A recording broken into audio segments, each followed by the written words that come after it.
What's going on, family? What's going on? Welcome to King Talk on the Lapeef Network. I'm introducing you. We got King Rio, Quest, Trill, Shan, Ali, Ricky Williams, Mr. Let Go. And me, myself, and Lapeef J.I. Welcome to King Talk on the Lapeef Network. How you gentlemen doing? How y'all doing?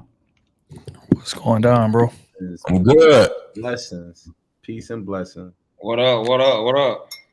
Yeah, it's good to see you guys. Shan, you there? Oh, okay, I thought you were going to do a disappearing act again. Well, it's good to see y'all. Let me see who we got up in the chat. Green Gang, Miss Nurse Fancy. I haven't seen you in a while. She's in the chat. Jordan. I see Toya's in the chat as well. Shout out to Toya. She just came back to Lapeef and Sunday, and she had a warm welcome for the panel. Yeah, yes. Shout out to my dog Toya. Yeah, there you go. In Darkness, Cassandra. We also have TAP, the accountability partner, Stephen Day, all the Green Gang. I see you. And everybody that's watching, make sure you guys hit the like button. Also, make sure you subscribe to the channel. Shout out to the sponsor, T Channel, Philly Teach, Uncomplicated Skincare for Men. So make sure you guys click that link, get 30% off along with a free gift. And again, that's in the description. That's the only way you're able to get your discount. With that being said, Mr. Let Go, don't slide off too early now. I think you probably don't want none of that smoke. Yeah. Let's go to get this show started. How was you guys' weekend? Beautiful. Better question, how was your weekend, JR? Oh, what happened, JR? It's kind of eventful over there, wasn't it? Oh nah, that's life, man. I gotta fuck with you, dog. Yeah. I know. I told you, just slow everything down to your pace, and then you move accordingly and respond accordingly. So, yeah.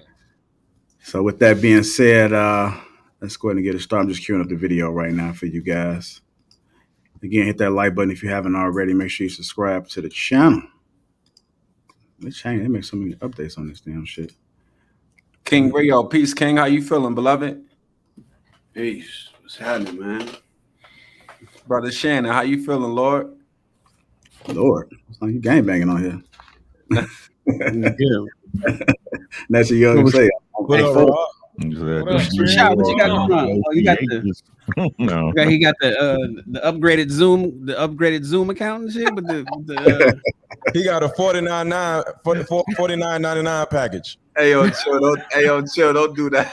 He put up his green screen when he can order just shit on eBay and set it up. Listen, got his lighting package and shit. You gotta bear with me. I just got a new MacBook Pro. I sold my house, so I'm not in my house to have my normal background. So as long as it's not like a space. You do look like you trying to do an infomercial though, Kylie. Yo, like infomercial. Those TikToks, they be like, you see, that's what. If you act now, yeah. Oh God, Mr. Let Go, what's up, my boy? I ain't speak to you in a minute. Oh man, what's going on, man? Yeah, you out here like making moves, man. You ain't got time for your boy no more. Don't do that. Trill, peace, King. How you feeling? I seen you was on live. I appreciate it, Dan. What you been on? You good? Man, I've been blessed, man. Just get into it. That's it. I love to hear it, bro. And Ricky, I told you I'm gonna start calling that nigga Trill Mr. Don't Miss, nigga. My dog. Oh shit. Shout out to y'all. He got the hat to the back today, snapback fitted today. Yeah. I see you over there reading the room pretty well, Ali. Yeah. Just JR over here looking like Chico Bean, head ass. Okay, everybody laugh a little bit too hard now. All right. Not somebody say all a super Muslim tonight. Hey, get out the chat, man. I turn the chat on. Y'all all in the chat. Let's go and get this show started. Our first topic of the night is why you should never date a woman who lacks accountability. I'm going to go ahead and play this video. Personally, and you shouldn't either. I couldn't be with a woman who's not accountable for her actions, right? It's almost like they don't even have a conscience. That's another motivator to do bad things for you when there's no conscience there. because somebody else is the problem. You made me do this. He made me cheat. He wasn't showing me love. You know, he was neglecting me. He was working too much. It's not and I can't control myself, and I'm not brave enough to end a relationship. It's you, right? And so when somebody don't feel bad about the things that they do, when they don't have a moral compass and a conscience, they're more than likely to do them, these bad things, these disrespectful things. So if a woman don't have accountability, she out.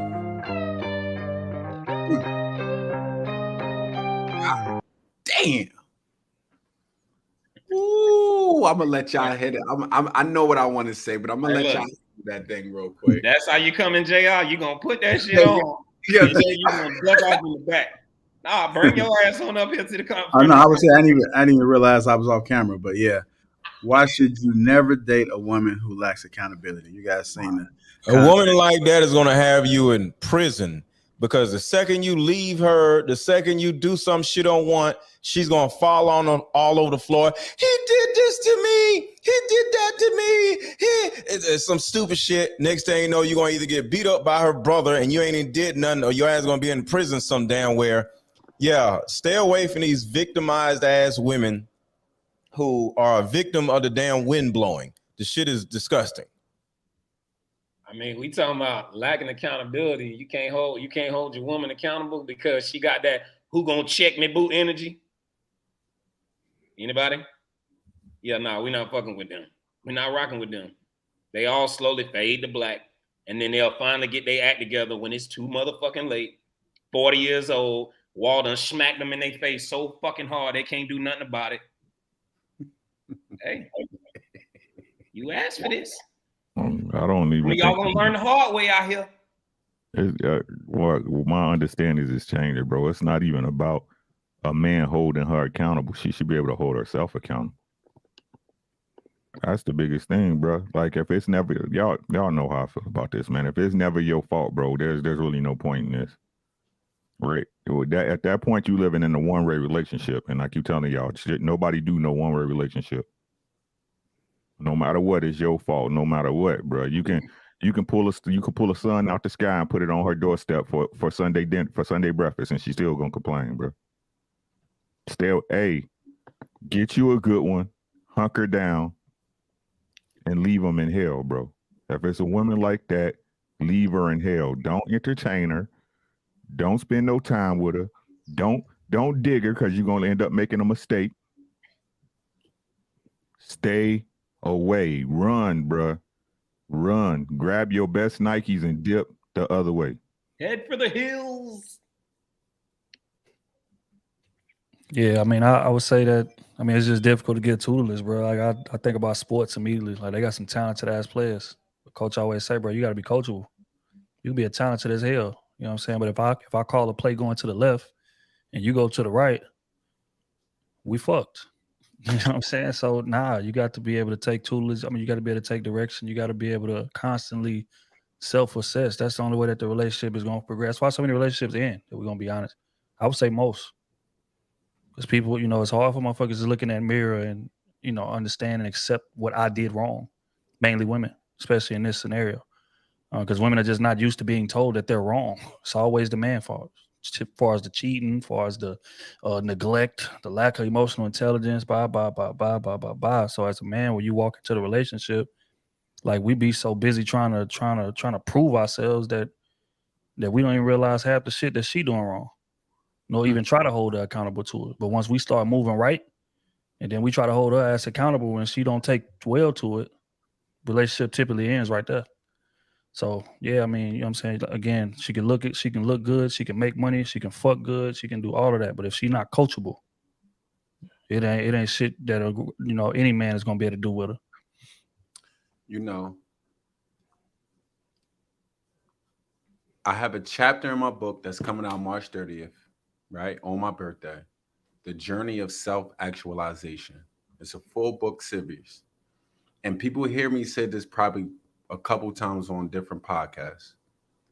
Accountability is allergic to the immature. Accountability, that's a chapter in the book. Accountability is allergic to the immature. I agree with the panel. if you're not coachable, if I can't hold you accountable, because I know you're gonna try to hold me accountable when things don't go right. You're definitely gonna hold me accountable. And as a man, I'm gonna accept that if I'm wrong. But we need for long-term relationships or marriages, it needs to be reciprocal, right? And in fact, that's what long-term relationships end up being, is something that's reciprocal. So if you're gonna hold me accountable, I'm damn sure gonna hold you accountable. And if I can't hold you accountable, it's always someone else's fault, it's gonna be a problem. So before you even get to that part, in courting, because that's what I'm going through right now, right? Take your time. Listen to her friends. Talk to her friends. Talk to her family. See the people that she's around. And if all you hear is lack of accountability, then 9 times out of 10, she don't hold herself accountable. Ask her about some of her experiences. If she's shifting the blame always to someone else, that is something you need to run from. There's nothing that you could, even if you was right in the situation, there was nothing that you could grow from. The biggest room in the house is room for improvement. So at the end of the day, if you lack accountability, brothers, run far, because she's not ready. Because we don't got time to be playing games these days. All right, get you a good one, like Ricky says, and hold tight. God damn it. That's it. That's the only thing I gotta say. Go ahead, Ricky. I see you shaking your head. Oh man, I was just agreeing, man. This shit is egregious, bro. Like, we'll get deeper into it. I'm gonna leave it where it's at. I'm sure you're gonna steer the conversation where it needs to go. Yeah, sometimes when you're dealing with a woman and it's always somebody else's fault. The first thing you want to understand from the woman is, when was the last time something happened and it was because of you? Because I like to be solution oriented. It's, we can't just be like, yeah, leave these women alone. Don't do this, don't do that. But how do you identify one of these goofy ass women? You have to make sure you actually listen to her, because a lot of times as men, we don't be listening to women. We just be, looking at her titties or whatever while she's talking. But if you really want to keep yourself from getting screwed up with one of these goofy ass women, you actually have to listen to her problem solving skills. Find out some conflicts that have happened in her life, her mom, her cousin, her coworker, her job, her supervisor. She says something about something. Pull the story out of, oh, really? Something happened at work? What happened? Sheila did this and Sheila did that, and I can't believe she did that. Oh, really? Damn. So what happens next? This and that. Or, so you don't like your job? No, I don't like my job. Oh, so why don't you like your job? How long you been there? I've been there for like 7 years. Oh, okay. So if you don't like your job, is there a reason why you still there for 7 years? Well, I got to pay the rent. Oh, so you just stay at a job that you hate for 7 years? What else am I supposed to do? Well, find another job. Well, I can't find nobody. Oh, okay. So you just would rather complain about a job that you don't like, but you're not going to leave. That means she's going to be complaining about you to her homegirl, and she's going to be like, why don't you leave? So virtually everything somebody says or does over here, she's going to do it over here. So find out what her actual mode of operation, her level of conflict resolution, or does she like to stay in the conflict, be in the middle of the conflict, run from the conflict? Find out what her mode of operation is when there is some type of conflict, and you're easily going to see if this woman is a perpetual victim and she's going to make her the problem. I mean, make somebody else the problem in almost every situation. Listen to these women, stop staring at their titties, and find out what their actual mode of operation is. Yeah, I agree. That's why one of my favorite date questions, bro, is like, in your last relationship, what part did you play in it going wrong? How that woman answers that is going to tell you everything you need to know. everything, because regardless how it ended, and most women typically they're gonna say, oh, he cheated or whatever the case may be, and da da da. But again, regardless of how it ended, like the cheating might have been, the nail that broke the camel's back or whatever the saying is, but there was a lot of shit that led up to that, right? So when we get to asking, okay, what part did you play in it going wrong? An accountable person will say, well, you know what, to be honest, when I was first dating him, some red flags that I just kind of looked past. If I'm gonna be honest, I was interested in the sex, or he was handsome, or he made me feel away, and I just ignored some shit that I should have, paid more attention to. Right? She answered like that. It's like, okay, well, yeah, she's accountable. But most women are not going to answer like that. Which is the reason why this topic is as prevalent as it is. Most women are going to duck accountability, even if they did something wrong. She could have been uncheated. I done heard women say, "Yeah, I cheated, but he pushed me to do it. He made me go out there and seek other things because he wasn't giving me what I needed, and I tried to get it out of him, and I did this and I did that. So it's his fault regardless." You know what I'm saying? A lot of women have that issue. So just as a way to kind of gauge it, bro. Like next woman you meet or the next woman you talk to, ask her in your last relationship, what part did you play in it going wrong? How she answers it, gonna tell you everything you didn't know. Trills, you said that is a wonderful question. I think two things. A slick lawyer, though, you got some women that really slick. I wouldn't even ask that question. I'm gonna tell you why. I would just ask a general question: what happened in your last relationship?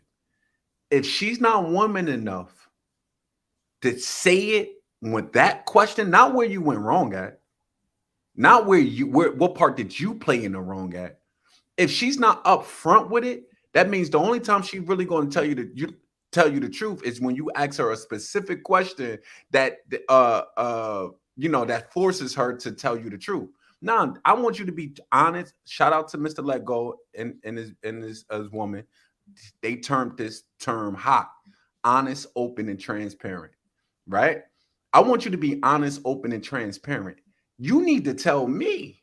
If I don't hear it, without me having to dive in a perfect question for you to ultimately put you in the corner for you to tell me the truth, I'm good. I'm not giving you a way out, because to a degree, I got you, Trill. Wonderful question. Actually, it's a great question. But it's still a little way out with them slick little lawyers, because now they are forced to do it. Nah, hell no. What happened to your last relationship?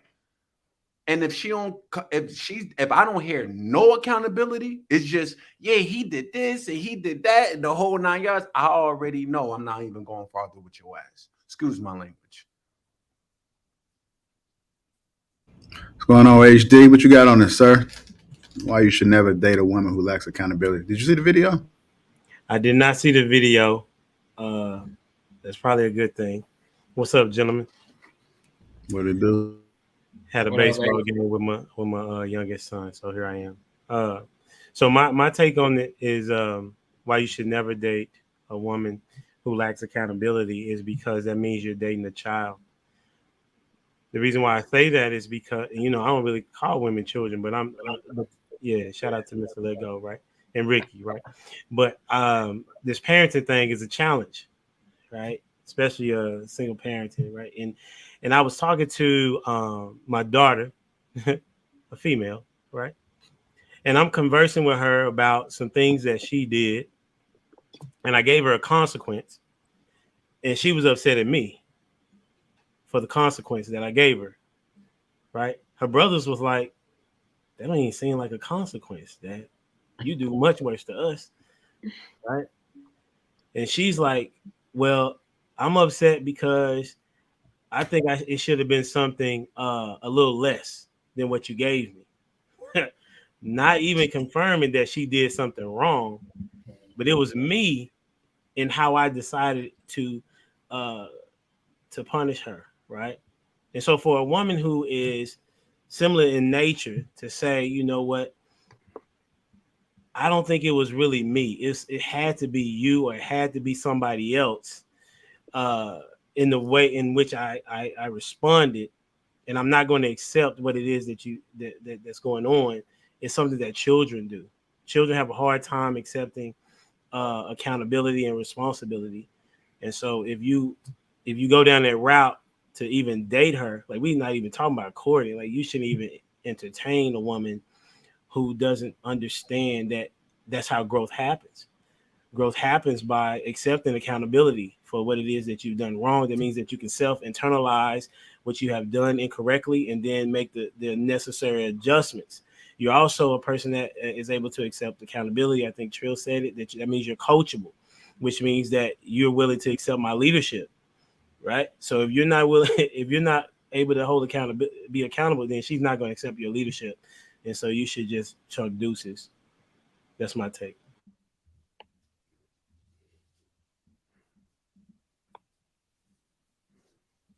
Hey, Shan, come on through. What you got for us?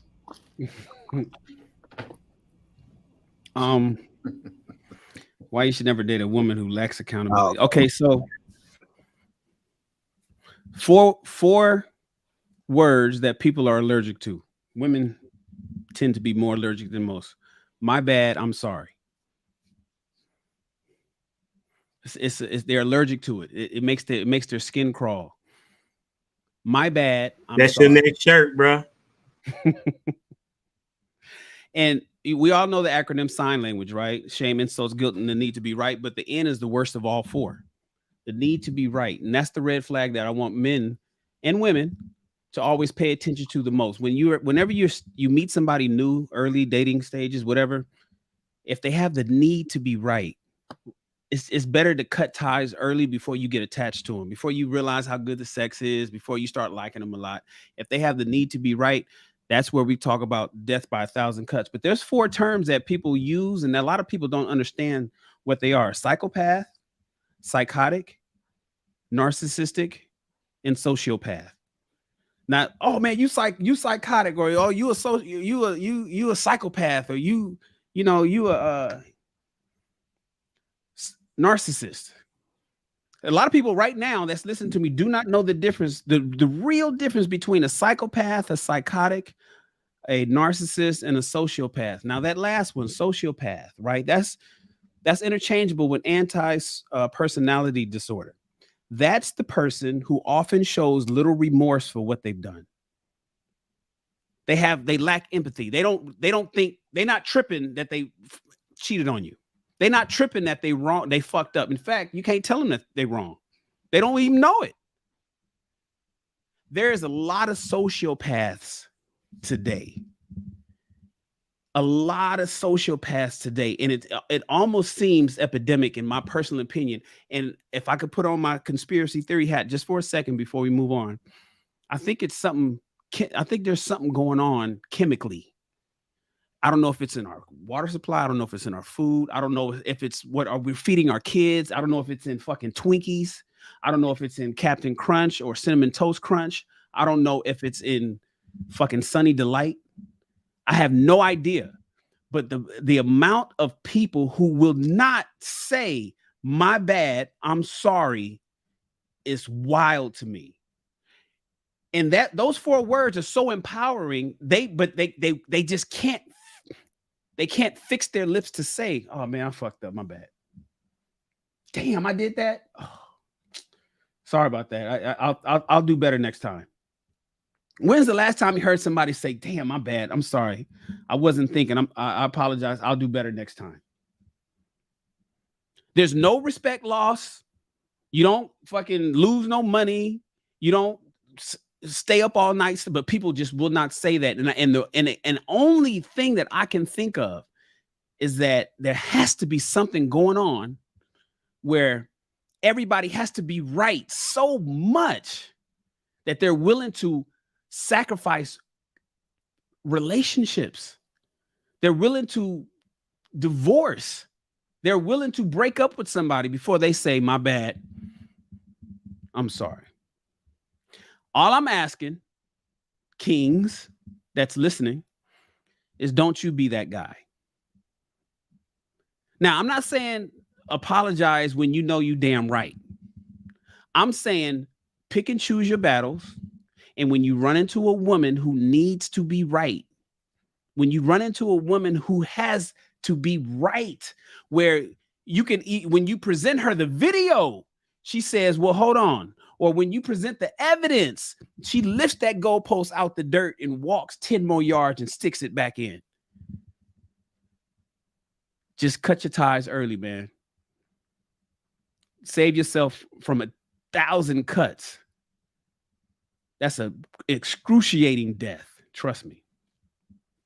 It's funny too, because apologizing, admitting to being wrong doesn't cost you anything to do, but you have everything to gain from doing so. You gain the respect of the people that you do that you're apologizing to.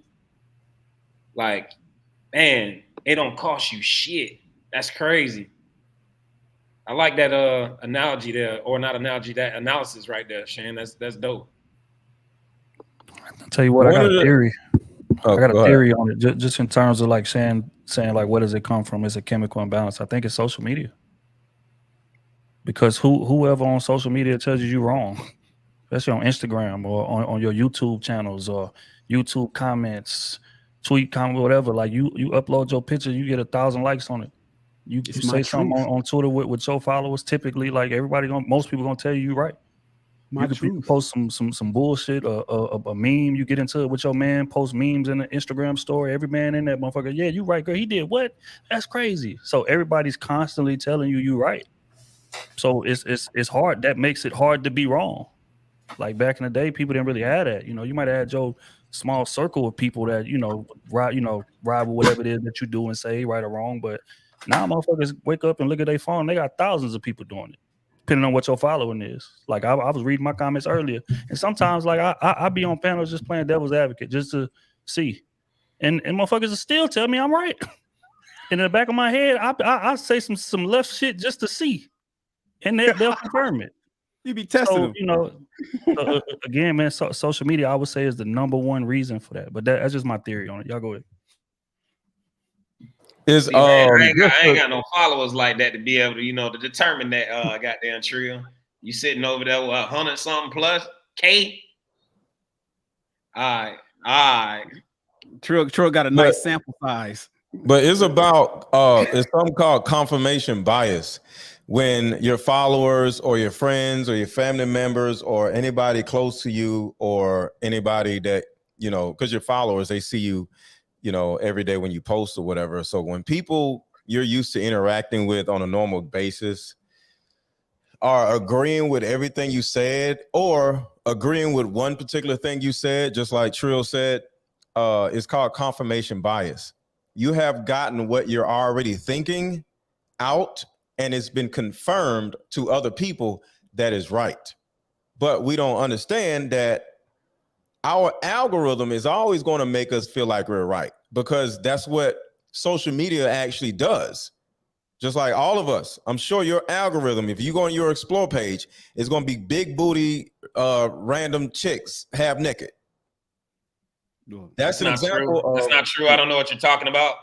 Yeah, I get a lot of monster trucks. So it's an and money algorithm thing. I don't get that. I'm about to say, hold on. So when it comes to confirmation of what you're already thinking, the algorithm is going to confirm your own reality.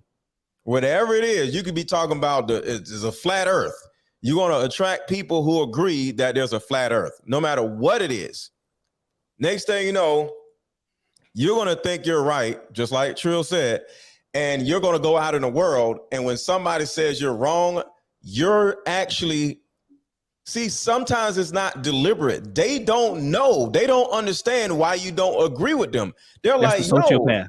That's the sociopathic in them. Yeah, exactly. So they're like, you're crazy. You don't understand there's a flat earth, or you crazy. You don't understand that this is that way. And you're like, no, that's crazy. Because their level of confirmation bias has already been confirmed before they got to you. So now you can't tell them nothing. And that is a lot of problems with women. Women who are overweight, women who have all these emotional issues, women who think all men are this or whatever. You can't tell them anything because in her mind, she's been confirmed. Her feelings about men, her feelings about her being fat is being okay, whatever it is, it's been confirmed already. So you as a man can't tell her anything. Hey, side note, I'd like to challenge everybody to see what's on y'all explore page. I got money talk. Mine's don't have Mine I is got a bunch booty of and money. talk. Bible scriptures. Yeah, I got people booty going and on real missions estate. cross country. I got Jesus. I got a lot He of scrolled mixed across Islam mine. stuff, I got but I don't know what you talking about, Lord. What One you thing got? I do know is Pick up that trucks. they need to get the like buttons. They need to hit the like button because it shouldn't be only 258 likes. And Hey, it's we'll get Yeah, let's get the likes up. Let's get the we'll likes get up. them likes in a minute, Ali. I'm trying to get back to this explore page, y'all. Y'all trying to act like y'all got nothing but Qurans on y'all motherfucking explore page. I'm not buying it, nigga. Mr. Lego got him dropping. He got him busting wide open on his Explore page. Mine is just a I bunch of, got booty and real estate on my explore page. Hey, yo, y'all. I got fashion and models and money, but Mr. Lego got him busting it wide open. Hey, Ricky, what you got on this, sir? Did you speak on it? Yeah, I did. Okay. All right. I don't have much. Look, I'm gonna say this. I think if we are never dating women who lack accountability, we're gonna be dating a lot less. I mean, realistically speaking, right? Well, the thing is, the ones and- they taken, the good ones is taken. King Rio, they getting wiped up. I went to my Explorer. We're not gonna do that. We're not gonna do that. They ain't But taking. There's way more out there. But here's what I'll say. I don't think, Shan, there's something in the Sunny Delight. I think there's something in the raising, right? I don't think young girls are raised to be accountable women. That's what I think the problem is. In fact, I'm willing to even bet if any of us have adult daughters on this panel, one of them lacks accountability. Just the chances. Realistically speaking, right? It's realistically speaking, we gotta be. I got two of them. You got, how's their accountability? One of them don't. No, they both have accountability, and actually they force me to be accountable to them because sometimes I be wrong. So no, I ain't gonna lie. I got two grown daughters, and they both are accountable, and they hold me to the fire to make sure I'm accountable also. So you raise them to be accountable women. You know what I mean? So that's part of it. It's not by chance. Dad in their life too. It had a dad in their life, so it's not by chance. And so I think the product that we have out here as a result of how they've been raised. I think that we coddle our daughters just by nature. We do that. Anybody who say they don't do that is lying. Let's be realistic.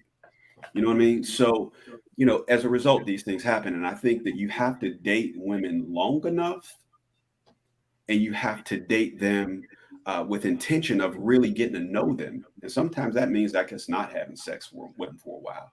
Because we're staying at her titties too long. Yeah, I mean, because you gotta get immersed in her life enough in order to know some of these personal things. Because everybody can interview well, everybody know how to act right long enough to be chosen, right? But we gotta get in some conflict. We gotta get in some disagreements. You know what I mean? We gotta talk about some issues. And so that requires you to take interest. You gotta be on the phone with her sometime. You got to have good conversations of substance on them dates. You know what I mean? So listen, if we really want to vet them out, we got to take enough interest to do so. That's what I got on it. All right. Guys, are just tuning in. Welcome to King Talk on the Lapeef Network. Let's make sure to get the likes up. I'll be looking on the likes, family. So we got Logic in the chat. Green Gang, how we looking on the likes? Only 315. 315. Everybody take a moment right now and get the like up. Also, make sure you subscribe to the channel. Who was that talking? And it's 800 people in here. There's only 315 likes. Okay. Yeah. The math ain't mathing, so let's go ahead and see if we can get them likes up. At least 700. At least 700, and I think we'll be in a good spot. Mm-hmm. Again, thank you guys for tuning in. Let's move on to our next topic. Hey, if we get 700 likes, JR said he gonna show everybody what his Explore page looking like. Come on now, let's get to that 700. 700. Need 700. Yeah. Shit, like I didn't even know that Explore page even exists. That's cap. That's cap. Cap. Cap. Hey, yo, and bro said it with a straight face too. It's like I didn't even believe that. Cap. Hold on, Rashawn, show your Explore page. He just came. He was like, "Yo, what in the world?" Yo, I looked at my Explore page. I said, "Show it." These savages. You just show it. Show it Yeah. Hey, yo, bro. I looked at my Explore. I said, the Show savagery on my Explore. Trying to tell y'all. How many Hey, sets of yo. cheeks? How many sets of cheeks you got on that damn? Bro, listen, wait. This is live. I'm not even going. Bro, look at this. That's what I'm saying. Bro. Just cheeks everywhere. Yes. Hey, and the funny part is, I'm dead serious. I do not, unless I follow you. That's what she posts. Like whoever posts. Like I really don't go on people's pages. I don't follow the Shade Room. I don't follow none neighborhood, house, whatever the joint is, whatever. I don't follow none of that. You ain't gotta follow them. You ain't gotta follow them. The fact that you go on their pages, that's the only reason it's pulling up on that Explorer.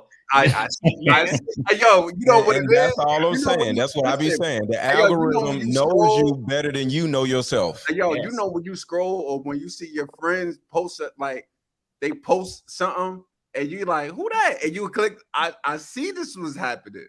Like, bro, man, you know what? I gotta change this. I gotta change this, man.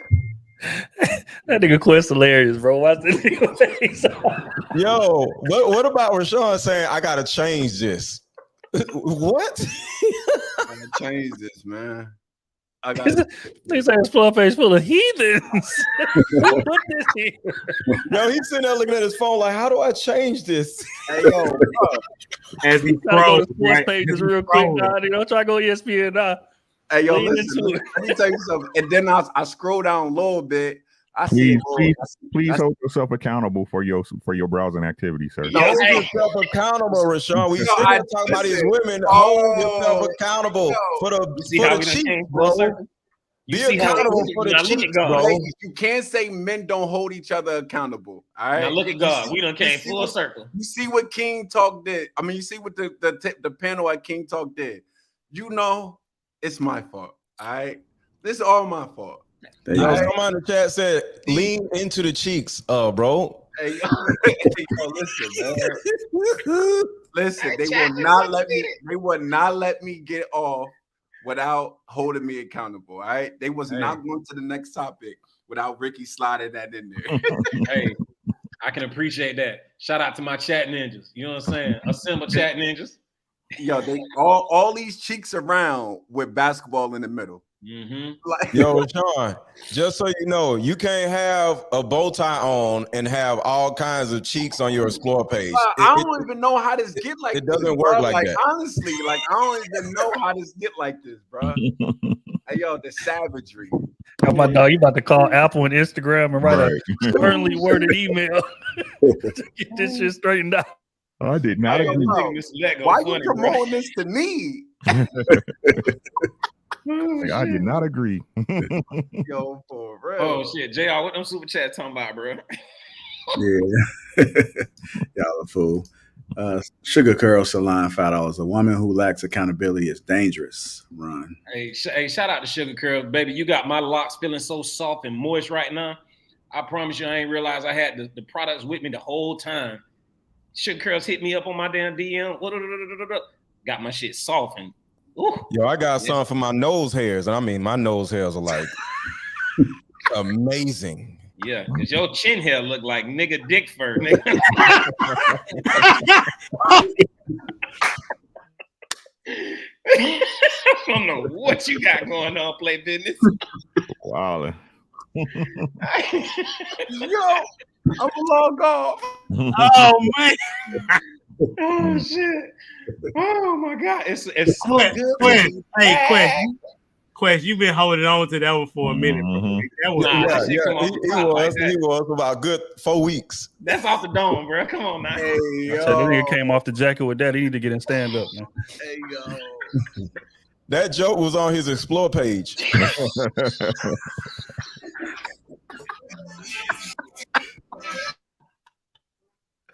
Yo, shout out to King Talk tonight. Yeah. King Buddha $2 said, "Tell them they wrong on social media." Block. Alex Trebek $50. Nice to have you back, Quest. Shout out to Lapeef Network. Get them likes up. It feels so good to be back. Brock $5. I slightly disagree, Quest. The act of apologizing doesn't cost a person ego. People have hard battles with their ego, and it shows throughout their lives. That's true. Brock again, $5. I appreciate even last one of you fellas. I think Every last one. I know, yeah, every last one. I know it. Yeah. We holding him accountable for his spelling. Yeah. Oh, Appreciate all the super chats that came through. If you haven't already, hit that like button. Also, make sure you subscribe to the channel. Moving on to our next topic. We're going to talk about I came across this. Men need to stop gossiping. Men need to stop gossiping. Go ahead and play the context. Fellas, please stop gossiping. That is shit. Women gossip. That is for women. Women find that very, very unattractive. If you didn't know, for a man to just be gossiping. You see what I'm saying? Having unconstrained conversation, meaning having loose lips, right? Or just reports or you know, he say, she say about other people. That's typically not true or not confirmed to being true. Men should not engage in that. And a lot of you content creators do that. In this space, I hate to see it. You see what I'm saying? Everybody always send me celebrity shit and celebrity news and celebrity gossip and shit. I don't report on it. If I report on anything about any celebrity, it's something that I could teach you from. I can teach the game from his situation. All right. Men need to stop gossiping. You guys heard the context. What are your thoughts? That is an absolute fact. I get sick of this shit on social media. The second some celebrity does something, everybody wants to talk about it. You know what I mean? And sometimes I get it, I understand. But at the end of the day, what are you saying in a video that can help people? Like, if you're not talking about anything that can be helpful to men, women, cats, dogs, or something, and you're just talking about some damn people, that's some woman shit. I always make sure, just me myself, if I'm gonna talk about a situation on social media, what am I helping people do? You know what I'm saying? Like, what is the meaning or the purpose of this? If you don't have anything to teach somebody from or look at, because you can easily take a celebrity's life and say, yo, you see what this person did? A lot of y'all are doing the same shit. So learn from this person. And the reason why they did this is because they didn't see this coming. So learn from this person so you won't do it yourself. But just sitting there like, did y'all hear about so-and-so breaking up? That's some dumb shit. And men do not need to be in no damn gossip shit. I can't respect a male blogger. Like if a man is like a blogger, I can't respect that. Like, what are you doing, bro? So I totally agree with that dude. It's sickening on YouTube. Anybody? So yeah. So a couple things. I don't know why you don't respect the blogger, you know, because all YouTube is a video version of blogging. So, you know, most of our channels are just vloggers. You know, that's what we call it at one point. We just changed the B to a V. Well, Tasha K is considered a blogger. So she does celebrity news. So I'll change the word and say the celebrity news dudes. You know, if that's what you do, cool. You know, there's a couple like, for example, academics. He talks about rappers and rap games and stuff like that, but he stays in his lane of rappers. You know, if somebody else, or to the best of my knowledge, I don't know. But when I've seen, because I don't just watch his content all the time. And if you just stay and you in the hip hop world and you just talk about rappers, cool. You know what I mean? But don't just start talking about everything that shows up and you like, ooh, I gotta talk about this. You know what I'm saying? So yeah, I'll change the word from blogger to a celebrity gossip person. You know what I'm saying? Gossiper. Yeah, a gossiper. Now the thing is that, okay, now here's the next part that I want to mention is So gossiping is typically when we're talking about something that's unsubstantiated. It's typically rumors, right? When it's not fact, it's like, oh, such and such as what Kanye did. What? Now, I think what in the video that the guy played, he's like, you know what? Unless I'm teaching. See, I think that's almost like smoke and mirrors. It's almost like, you know what? I'm gossiping, but because I have a message at the end, I get to be absolved from calling myself a gossiper. So it's like I'm gonna talk about Kanye and Kim, or Kim Kardashian and Pete Davidson breaking up, or I'm gonna talk about, as an example, Lori Harvey and Michael B. Jordan. What's going on with that? And what's the latest with that? Or what's going on with hell, T.I. and his children, and Boosie and his children, and what Charleston White is talking about. See, the thing is, it's all gossip. We could get into the semantics of it, but it's all gossip when it's unsubstantiated. It's not fact, and we kind of just talking about rumor, and we just really don't know. And because we're not in these people's lives, we don't know. So when he says that, men shouldn't gossip, women gossip. So men shouldn't talk about things that we, and make no mistake, I tell people this all the time, whenever I bring up celebrities, I'm speaking through celebrities. I'm speaking through them because that is the basic common denominator. I can't tell you about Darnell down the street because you don't know Darnell down the street over where I live. You can't tell me about Sally. I agree with you on that. No, I'm not talking about. I'm not talking to you. I'm actually answering the question. You answered my part. I'm not talking about Sally in your neighborhood because I don't know Sally in your neighborhood. So who do we know? Oh, we both know Brittany Renner. So I don't know the Sally the hoe from your neighborhood, and you don't know about Carla from my neighborhood, but we both know Brittany Renner. Brittany Renner is just like my Carla and your Sally. So let's talk about Brittany. So when we talk about Brittany throwing water in the dude's face at a concert, or she goes on with Kevin Samuels, or she's talking about baby mama drama, should we talk about that to save men, to make sure that they avoid women like that? Oh yeah, that's not gossip, but it is. It's still gossip. It's educational. In my opinion, it's educational. It's necessary. It's going to help and save a whole lot of brothers, but we still gossiping. So I think when we look at the term gossip, it's typically little in the way we look at it. You go back to high school, you see little girls. Oh, what's the name said? Did you hear what she said? Oh, I think she's dating the football, the quarterback from such and such at the other high school. Are you serious? That's what we typically think about when we think of gossip. But in adult version, we're talking about Brittany Renner. We're talking about Colin Kaepernick. We're talking about fucking goddamn Future and Sierra and his entanglement with and Russell Wilson.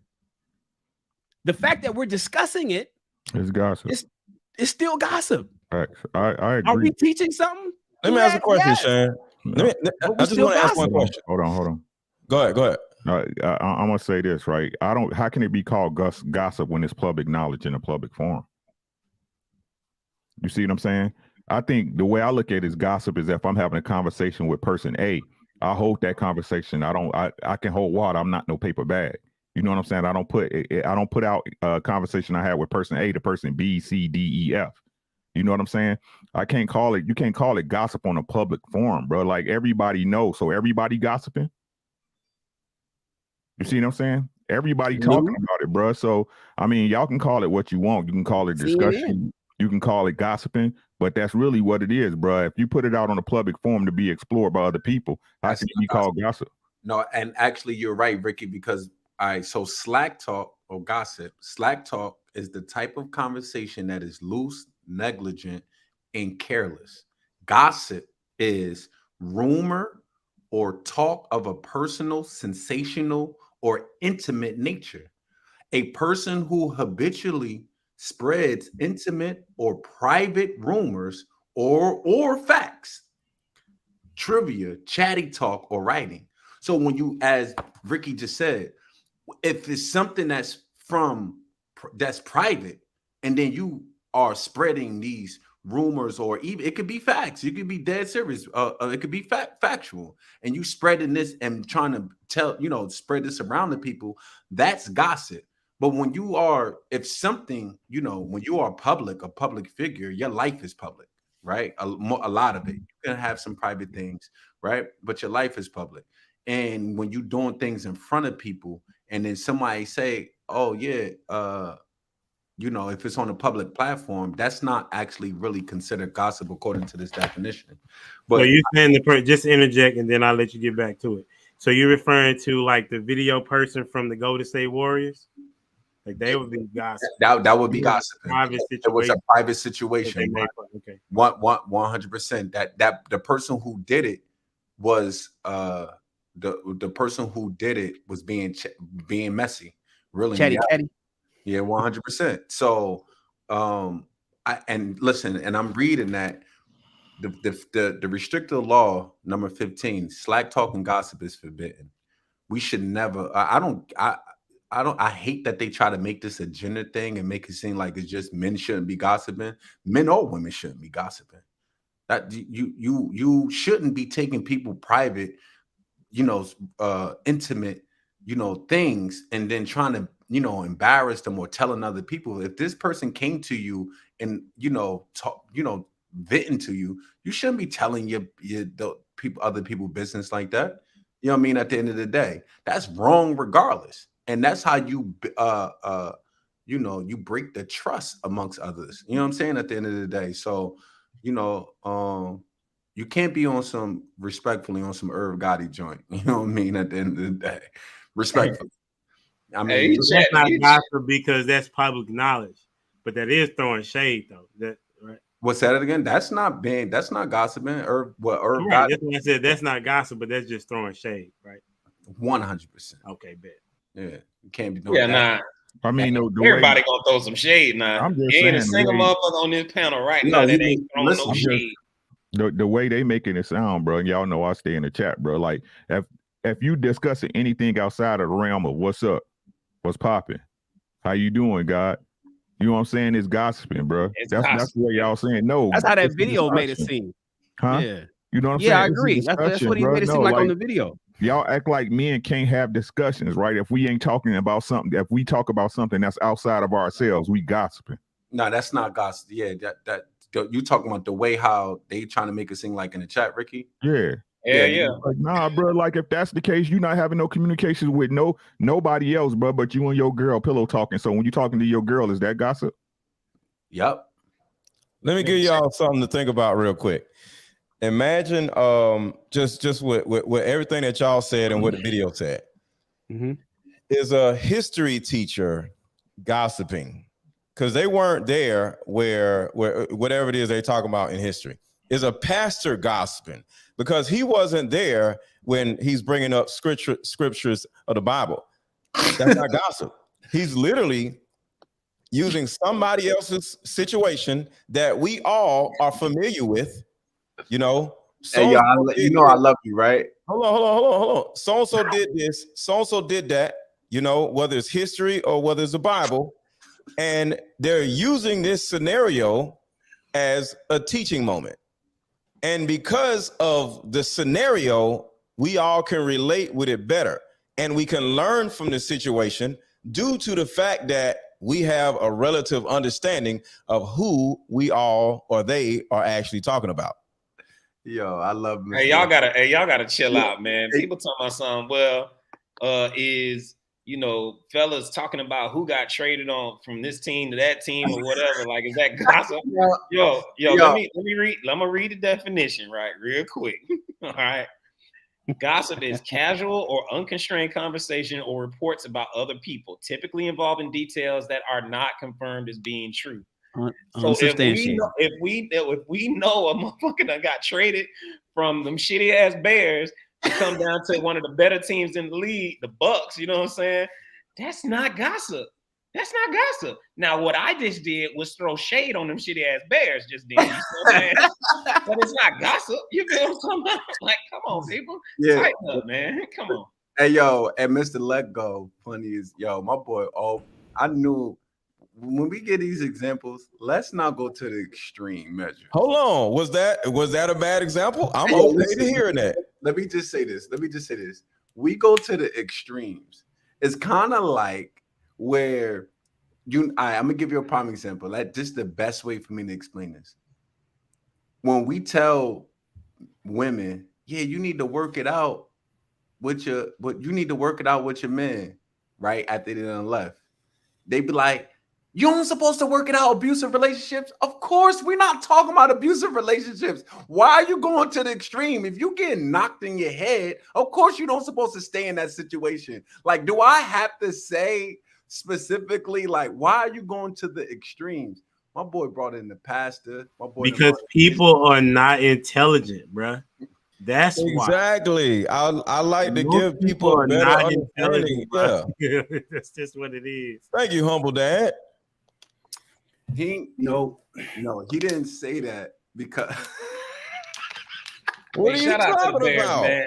Hey, shout out to the Bears. Shout out to the Bears, man. You know I'm fucking with you, dog. You know what I'm saying? Ricky, The- JR, you know I'm fucking with you. I know y'all took that mean L this past weekend. You feel me? Had to throw that in there. Matt G, you know you my nigga. You know I had to fuck with you. Come on, dog. Oh wow. Mr. Logic said, "Keep my team out your." Bro, I'm ready to throw the whole NFL out the window. To be honest with you, like.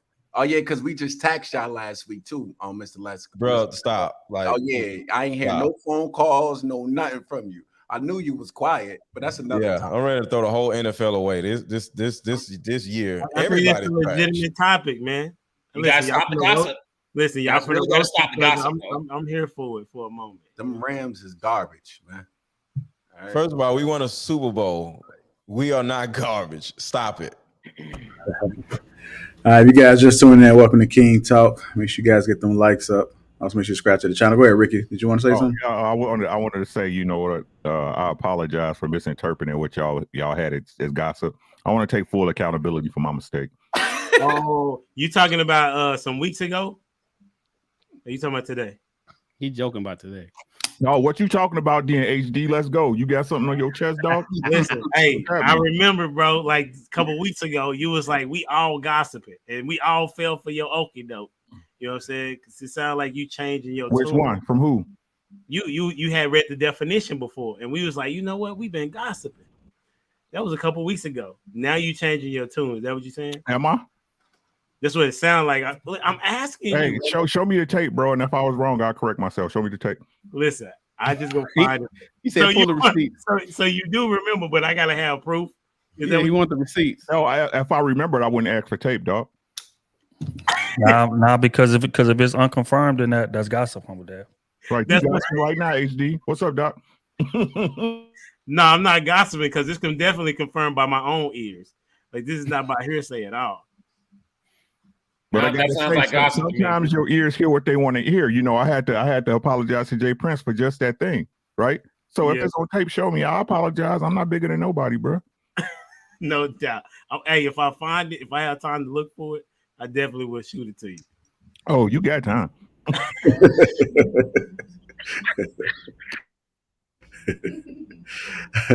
You guys just tuning in. Welcome to King Talk. Make sure you get them likes up. Also, make sure you subscribe to the channel. Super chat came through from Anton Daniels. Where'd it go? Here we go, right here.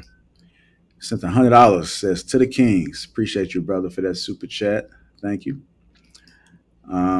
Also came through. It's what it is. $5. I'm dead. Crew and let go.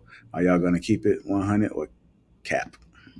Man, when I ever cap. That is cape. You talking about caping? Oh, cape. Cape. Oh man, I got it. Yeah. Wrong niggas. Now, Mr. Let Go gonna cape a little bit, but not my dog tree, I think.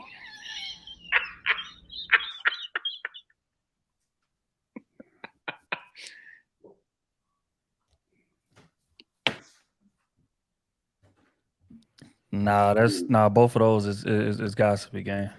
They try to make a distinction. Nah, both of those is gossipy, dog. We ain't gonna let you slide on that. JR, you muted, bro. We can't hear you. Appreciate it. I don't know where we are on the likes. If you haven't already, hit the like button. Also, make sure you subscribe to the channel right now. Go to commercial.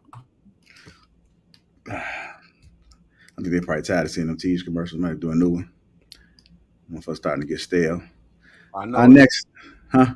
I know it's 1,000 people watching. There's only 400 and something likes. Oh, that's pitiful. Yo, Man. why don't y'all hit the goddamn like button, man? What the hell is wrong with y'all? Yo, brother, but y'all ever see Mr. Let Go live? Hey, yo, Mr. Let Go stopped the whole. Yo, he get right before he stopped the whole show and start cursing everybody. You motherfuckers better hit the like button.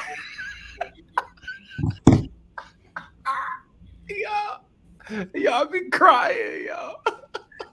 Perry Unlikely 199 said, Trill said, nah, it's all sloppy. Ha ha ha.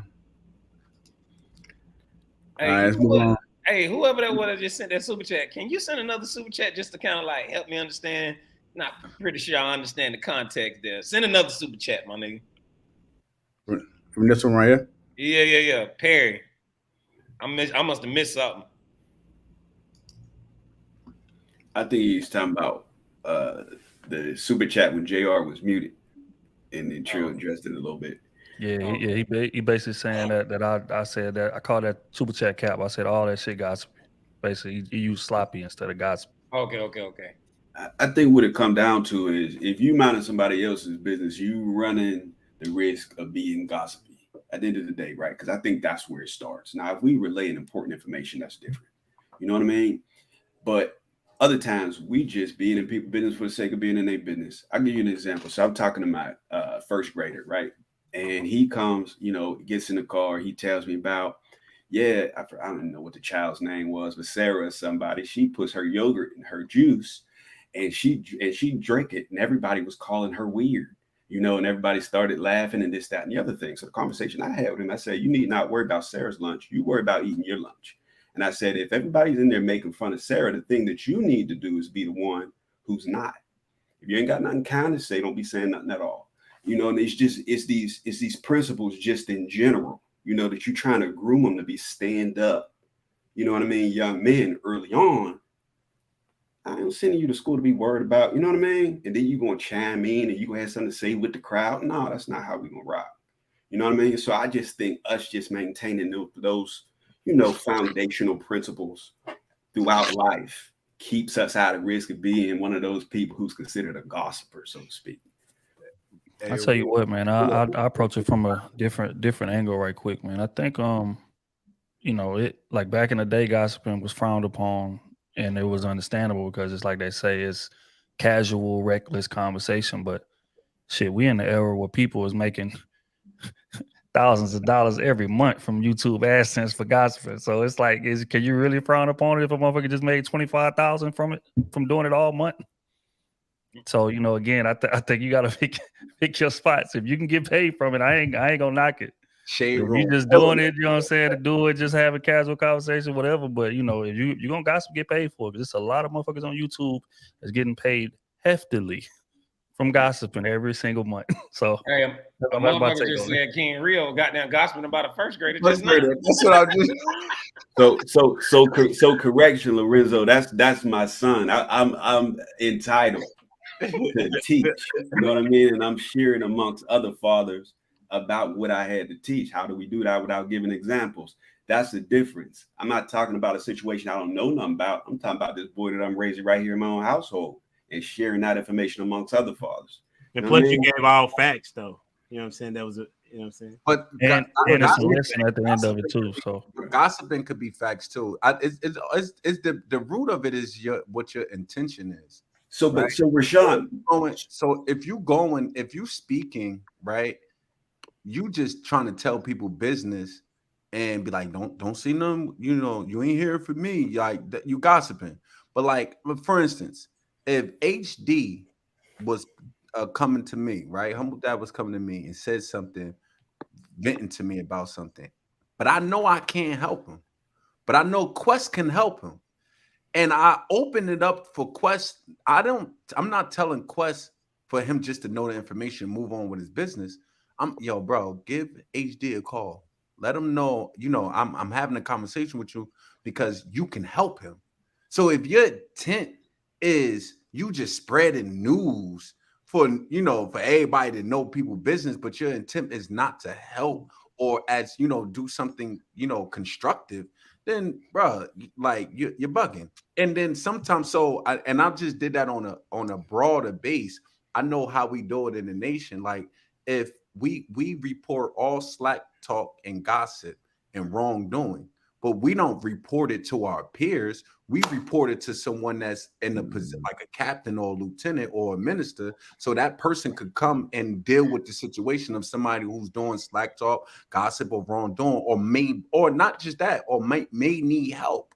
You know what I mean? At the end of the day. So, but yeah, man, I just wanted to end it off with that. This is what I'm gonna say about this. Is what I'm gonna say about from my perspective. What I feel is what goes on in my household is my business. So if I share it, I'm sharing my business. I'm not gossiping about somebody else. This is my child. You know what I mean? I agree with that. So that's the perspective, that I'm coming from. You felt attacked or something, brother? No, it's the Rizzo's chat came up. I need him to understand he's a father or not. But I'm trying to explain how this works. You guys are men. You do not have the right to share ideas in a public forum, bro. Y'all is not allowed. Why is it 9 men on this panel? Y'all know it's a 5 black man rule, bro. Gang activity, nigga. Y'all wasn't supposed to be talking. Move along, gentlemen. Move along. Get off this corner. All right, y'all. Let's go ahead and keep this pushing. Let's go ahead and keep this pushing, y'all, to the next topic. Hit that like button if you haven't already. Make sure you subscribe to the channel. Our next topic of the night is. Hey, put up cute super chat real quick. Hold on. I'm gonna get to the super chats in 1 second. Let me go get to this topic. Beware of women trying to isolate you. Beware of women trying to isolate you. Here's the context. Anytime a woman is trying to isolate you, she's trying to isolate you from your family. She's trying to isolate you from, your hobbies. She's trying to isolate you from your friends. Anytime a woman is trying to isolate you from the things that you love, she's trying to get rid of your support base. And the reason she's trying to get rid of your support base is she's getting ready to take advantage of you. She's getting ready to suck your blood. She's getting ready to sink her teeth in your neck and drain you dry. This is an energy vampire. This is a predator. You have to be careful. Isolation is dangerous. She don't want you to have a support system. She don't want you to have logic and good people in your ear so that they can get you to see her bullshit ways. And she starts problems with these people. This shit is real. This shit is not no fucking game, bro. Predators have titties too. It ain't just men who predators. It's women predators too, and they do shit like this. All right. Beware of women trying to isolate you. It's weird, bro. Be weird. I don't know about that, man. That's just like, what type of dudes? I mean, women is he messing with? Who is this dude, by the way? What? Who is this guy? That shit just sounded weird as hell.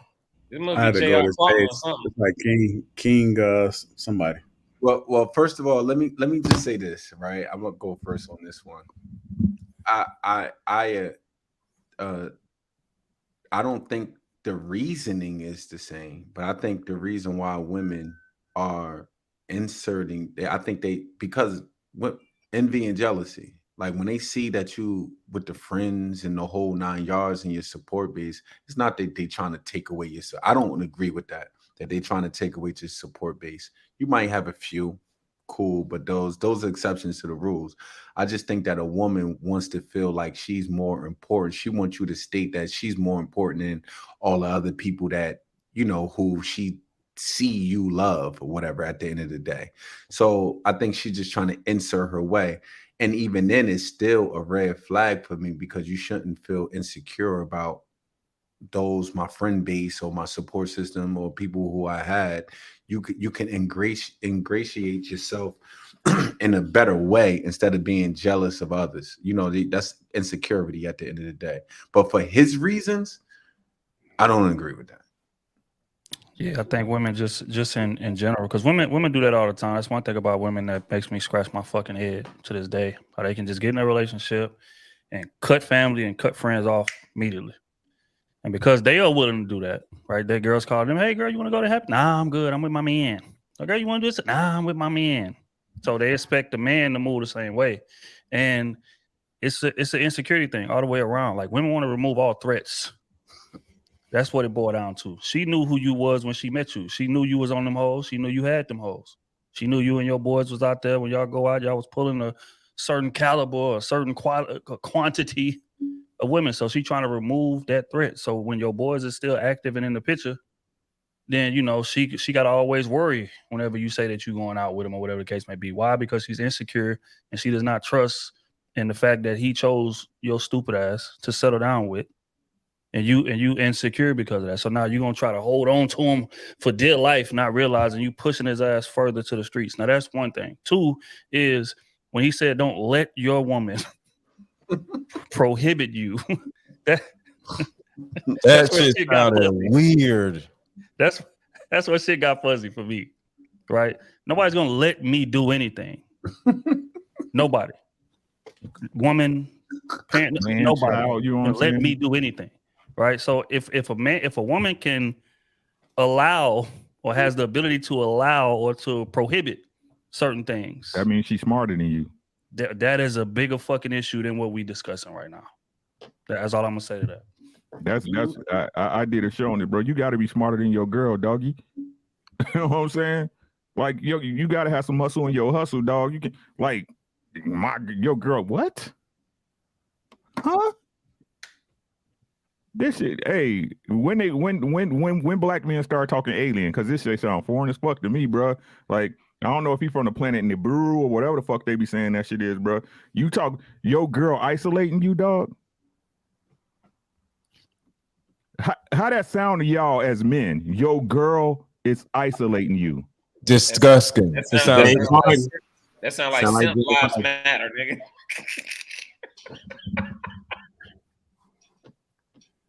Yo, whoever this dude is, because I've seen him before, and you'll see somebody like, yo, this dude's cool. You'll follow him. I'm gonna look for this man's page just so I can unfollow him. Or I don't even know if I'm following him. If I see this dude ever again, I'm blocking him, and he don't even know me. Who? The guy in the video. The guy in the video. Because I have officially lost all respect for that man. Saying all that weirdo shit. Yo, Mr. Let Go on 1,000 a day, bro. Yeah, Mr. Let Go. I'm searching for him just so I can block him. I don't want that nigga popping up on my feed ever again. He already your algorithms. Nigga said, I don't want to be infected with those type of thoughts. That nigga gonna be right next to them booty cheeks.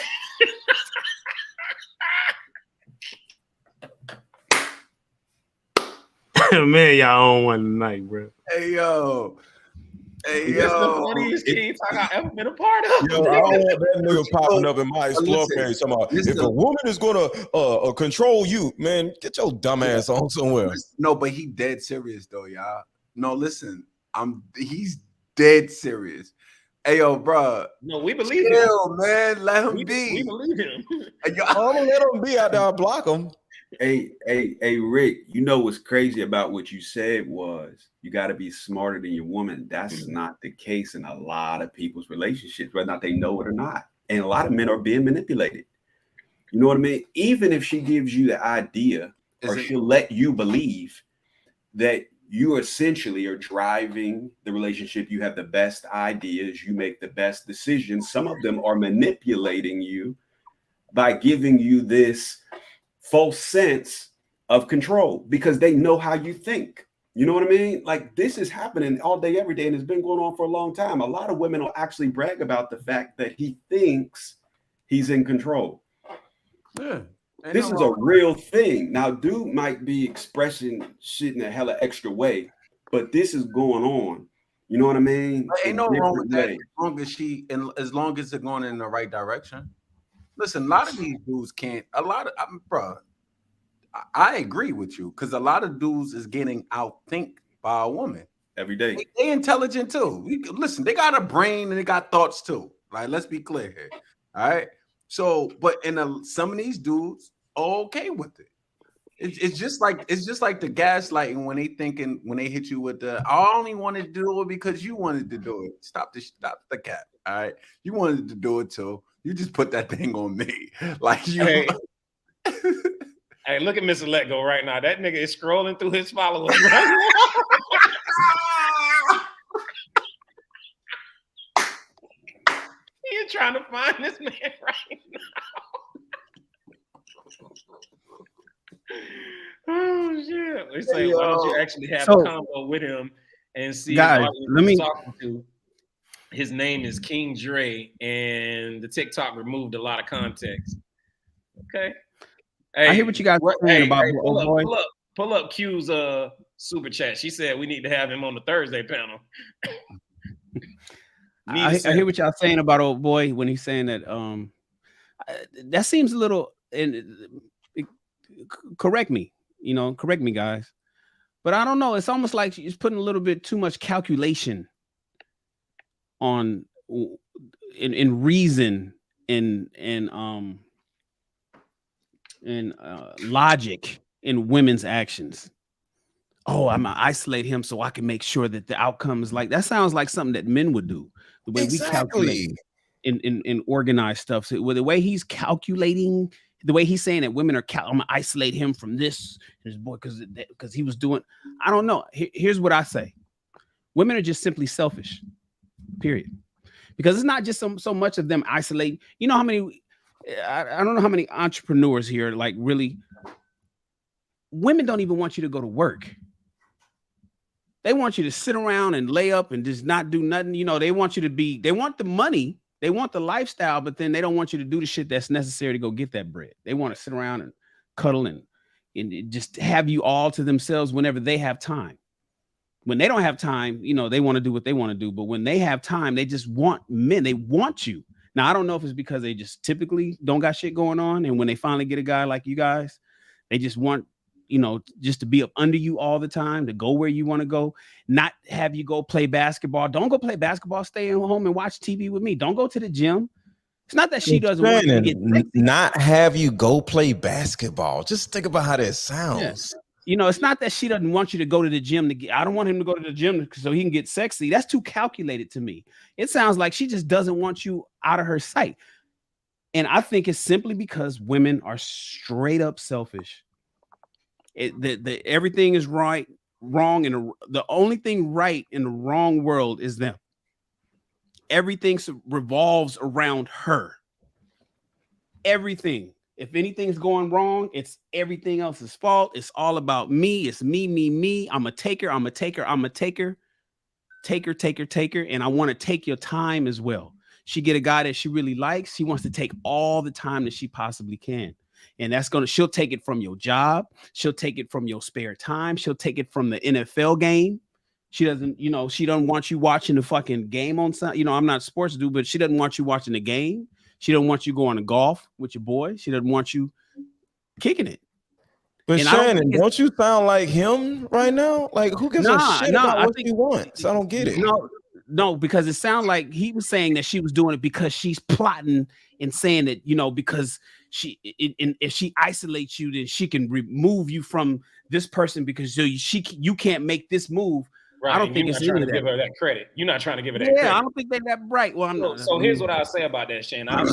No. Hey, let Shannon go. Go ahead and say what you about to say, Shannon. Go ahead, my bad, dog. We're gonna start calling Shannon King Shannon. I'm just simply saying, I think it's because they're just selfish creatures, man. Nah, and they just say what you said. No, but don't do me like that. I think they're just selfish creatures, man. And I don't think that it's so calculated and organized as he that dude in the video laid it out.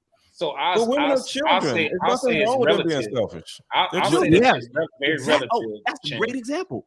Women are children. See, because and kids want their mom and they want their mother and this is go kiss your woman. And Shannon, there's some wait a second, Mr. Let Go. Shannon, there's some truth in there, but there are women who are master manipulators. That requires calculation.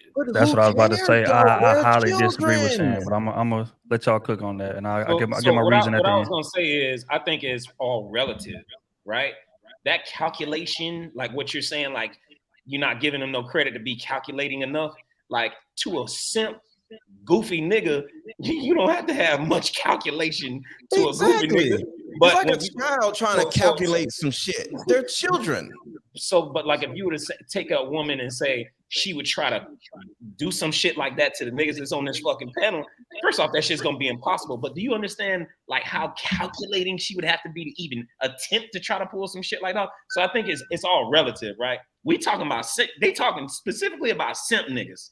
You ain't got to be super calculating in order to pull it off, Shan. Come on now. And then not only that, Shan, you got to realize it's only a small group of men, right? That they have to be calculated. I'm talking about to the T.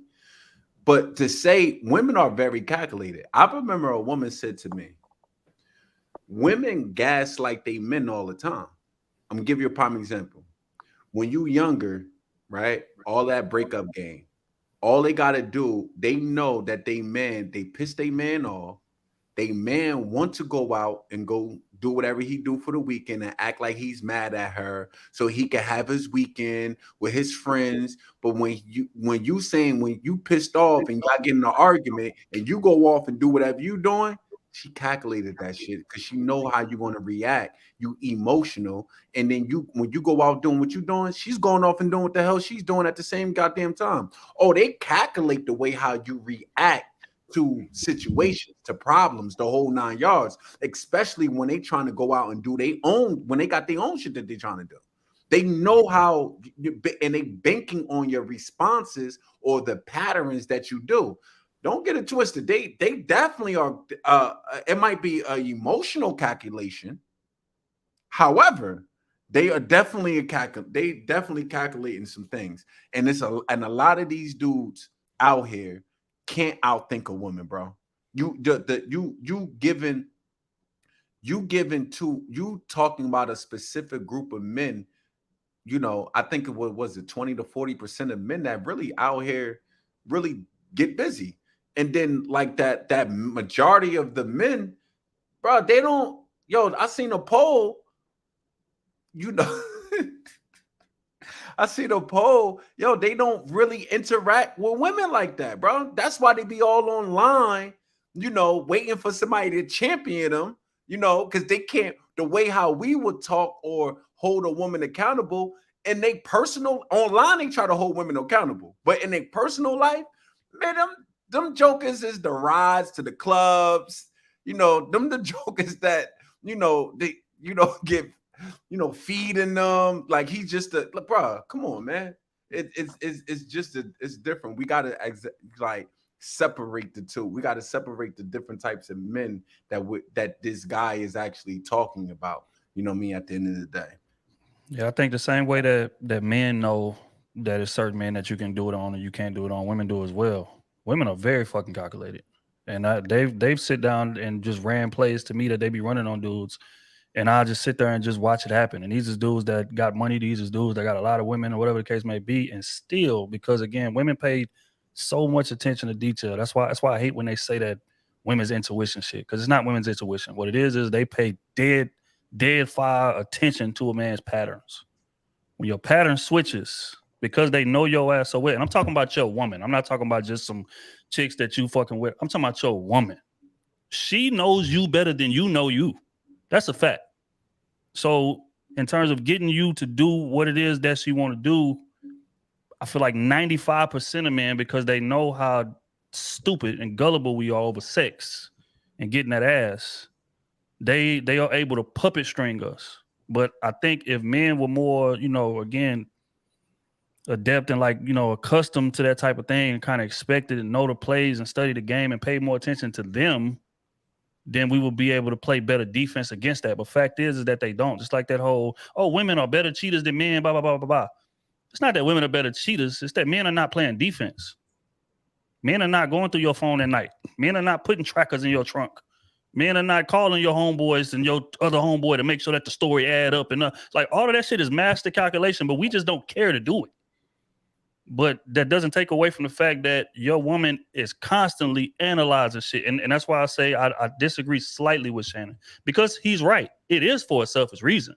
But that doesn't take away from the fact that she's super fucking calculated in what she's doing. So say, for instance, she meet a man and he a mama's boy. Right. But now let me get him to marry me now. So now I take priority over his mother, and I'm gonna find a way to get in between that. I'm gonna come find a way to cause a rift because she having too much control. She talking too much sense into this motherfucker. So let me, you know what I'm saying, do my thing to kind of cause a rift in between that. And we see it all the time. Half of the violence in the hood is over a woman. And these are stand-up niggas. Like this nigga's doing 20 years, 15 years in jail right now over a woman. Gang violence over a woman. That's how that shit be starting. You be thinking these niggas are 100 bodies deep. Well, how did this start? Easy, because Ray fucked John girl.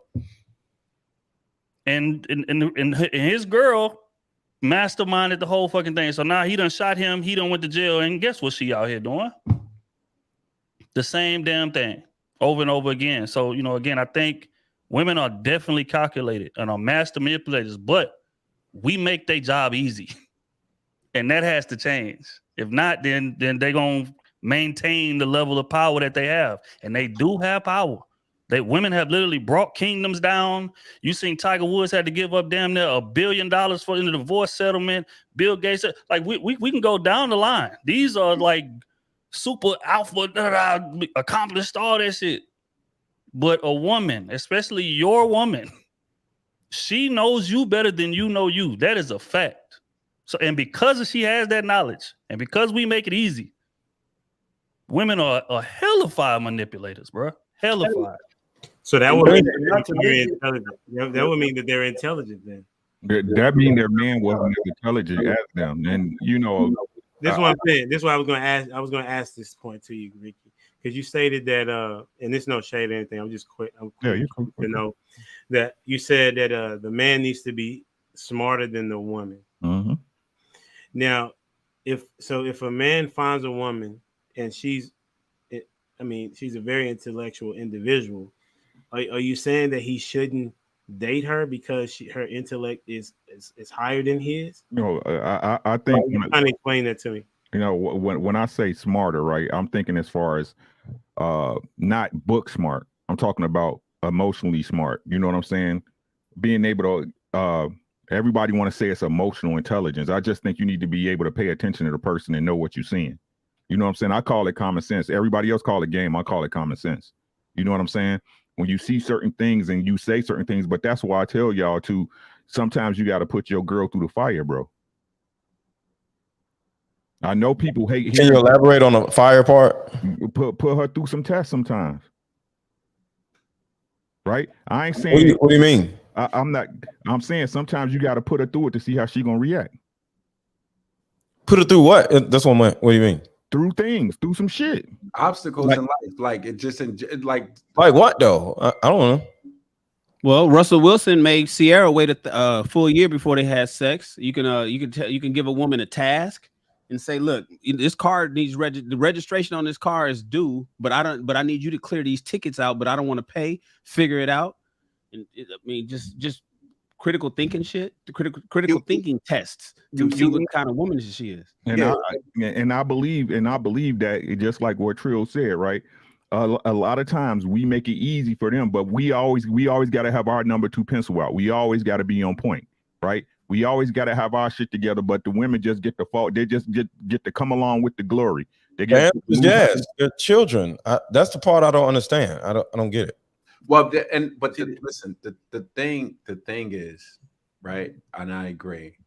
Your woman need to be always looking up, right? First of all, looking up. If she's looking at you eye to eye or down, it's not a recipe for, in with the number wise or statistically for long-term success. She needs to always be able to learn something from you. Period. If she can't learn from you, then that is going to be a problem. Right? Because at the end of the day, she wants to grow. And she is going to test you, which is why I agree with Ricky and Shannon. You need to test her too. Because she's going to test you. I heard the minister said if a woman, if she can steal the God from you, she will. Because she got to realize and be always reassured that she's with a man, and this man is not easily to be manipulated or a pushover, or he can handle pressure. Because at the end of the day, they always want the strongest man of their tribe. That's what they want. And then you not showing that, or you not showing that you are capable, then that means and you are your foundation is weak, then the relationship of the foundation of the relationship will be weak. And how can she really trust you? How can she know? She needs to feel secure in all levels. She's not feeling secure emotionally, spiritually, mentally, financially, and physically. Oh, that's going to be a problem. You could bet your bottom dollar on that one. I guess I would have to disagree with the testing part. I think it's a part of if there's a conversation that you're having with this woman that you're vetting and that you are courting, I think it's a natural progression. Like if y'all having conversation about what her last relationships was, what is her plan for the future? This is what I'm thinking about doing. This is what do you think about this? What about your kids? How you parent? Like I think those particular things would take care of these tests that y'all talking about. It just seems to come up in natural conversation. Like all of us have had different conversations, and we can kind of give our synopsis on what each individual would think before even the question is asked. Right? There was no testing involved in it. These are scenarios that are already given in front of us. So I wouldn't say to do the testing because it sounds like it's more of a game as opposed to you trying to build a relationship. So if I'm wrong, I'm cool with that. But from my perspective, I would say just have the natural conversation of getting to know somebody, and you'll be able to see the characteristics that they have, as well as if they're the one for you or not. That's just my thought process. So I think here's what I say about that, humble dad. Trust but verify. Trust but verify, right? Because anybody can say, even throughout the natural progression period, right? Like anybody can say, hey, I'm this and I'm that, and this is how I'm gonna respond in this type of situation. I'm gonna hold you down and da da da da da da da da da. But verify and make them act and make their actions prove them right or align with their words that they've been saying. You know what I'm saying? Yeah, I'm with that. I was just saying, if we teaching dudes to create scenarios, for that shit sound crazy. I'm with that. Understand their logic and their process of thinking, like within words, the real conversation. Just have a real conversation, and I think things will come out. So I'm agreeing with what you're saying, Quest. That's really what I was saying, right? If you're talking to a person, you're going to find out if they're being honest or not. You know what I'm saying? Because you are, once again, we talked about this. If you're just aiming for the box, that's a totally different situation, right? But if you're talking about courting somebody and you want them to be your wife, right, then the natural conversation would lend itself to those particular scenarios, right? Of how they are, how they walk, and how they carry themselves. So that's just me. Go ahead. I don't think that. I'm not saying that you have to create a test. Y'all said create a scenario. Y'all literally said create a scenario. And that's some crazy shit. And I said you gotta test your girl. I was about to say if you hadn't cut me off before I finished, I'd have been able to finish my point, Mr. Lego, and that's a fact, right? Now, what I mean when I say that, right? You can't shield your girl from the stuff that she need to go through. Right, because no matter what y'all say, and no disrespect to Hunt HD, I respect you. You my dude, right? But the truth is, you never know how a person reacts until they go through something. Exactly. Right. And you never know. You never know how a person deals with stress until they go through it. Right. But that's what I mean. And like, again, in a lot of cases, if we want to use the children argument, right? If you're going to treat her like a child, that means when she does something bogus, when she off point, you're going to be there to save her. No, you got to let her fall on that ass sometimes. Exactly. I was just about to say, you don't need to. That makes sense though. Hold up, wait. But this is the point. You don't need to create the test. Life gives you problems. You wake up with problems every single day. And during the nature of course or the course of a relationship, there's problems in it. Sometimes you can say, you know what? I'm not going to quickly move in this direction yet. Let's see what's in whoever I'm with. Let's see what's going to happen, what this person is made of. And then you can. It's just like what parents do to their children or their teenagers or even grown adults. You can save them, but you got to see they got to go through it, because you ain't gonna be here for too long, or to be saving them for everything that's going on in their life. You got to see if they can work out the problems themselves. So here's my issue with this. I heard in some type of roundabout way, test them, create a scenario, and I'm not going through all that shit. I'm patient. I'm patient enough to watch a woman long enough to see her go through her own shit and see how it works. So I understand what y'all saying. You don't know somebody until something stupid happens. But I'm not creating a scenario. I'm not putting together a scenario and then testing her. No, I'm just going to be patient enough to allow, because the typical woman, her life is trash in some type of way. You just ain't seen it yet. So all you got to do is just sit back and see something going on with a mama, something going on with this, something going on with a baby dad, something going on somewhere in her life that you ain't seen yet. All you got to do is sit back. Don't be too overzealous. Keep the condom on, or whatever it is that you got to do to make sure that you don't move too fast. Keep your feelings in order or whatever, and wait for a shoe to drop. But hold on. From what I heard, and y'all can tell me if I'm wrong. You're wrong. I heard, and I could be wrong, that there is create a scenario, test her, put something in front of her. And I'm not doing all that shit. I'm just going to sit back because I want to see what's going on in her natural life. And I'm going to sit back and see how she handles it. I'm not going to jump in and save her. I'm just against the creating of a scenario to see what she does. No, her life is trash in some way. I just ain't seen it yet. So I'm just going to see how she deals with that trash part of her life. And I'm just going to make changes accordingly. All right. Well, bro, you was wrong. Right? No, he wasn't wrong, Rashawn. You just wasn't listening, bro. But I wouldn't think about this for a moment. I'm very thoughtful. He said yeah, but he said yeah. Hold on, let him finish. Ron, let him finish. That's my fault. Cut me off, Mr. Let Go. I did cut him off, but you was incorrect. So I wanted to make sure you didn't go down that line of thinking. No, I'm saying Mr. Let Go started off cutting me off. He's agreeing with me, Ron. That's why. Listen, yeah. We gotta get final thoughts on this, Charles. So we move on. All right, go ahead. No, I was simply saying I wouldn't have said what I said if I didn't hear somebody say to do the testing. You know what I'm saying? I think it may have been Shannon or Ricky. That's why Ricky was addressing me, and he was making sure I said it. I can't finish my thought because Mr. Let Go don't want to let it go. So this is what I'm going to say. In my observation, women rarely go through things alone, period. No matter what you're putting them through, there's always someone else who has some kind of influence.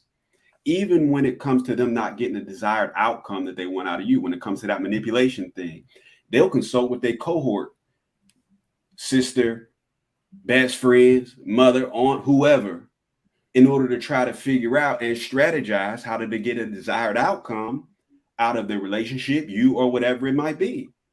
It's never just them.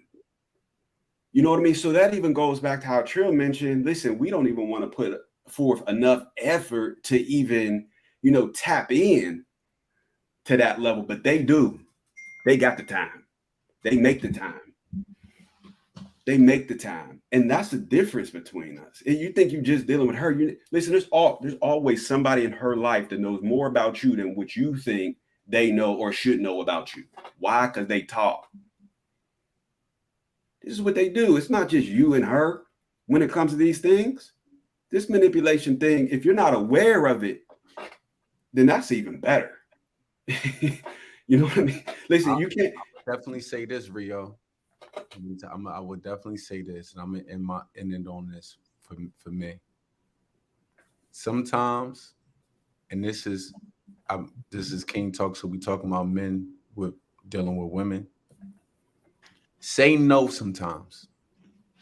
The way how somebody react to the word no tells you a lot about their maturity.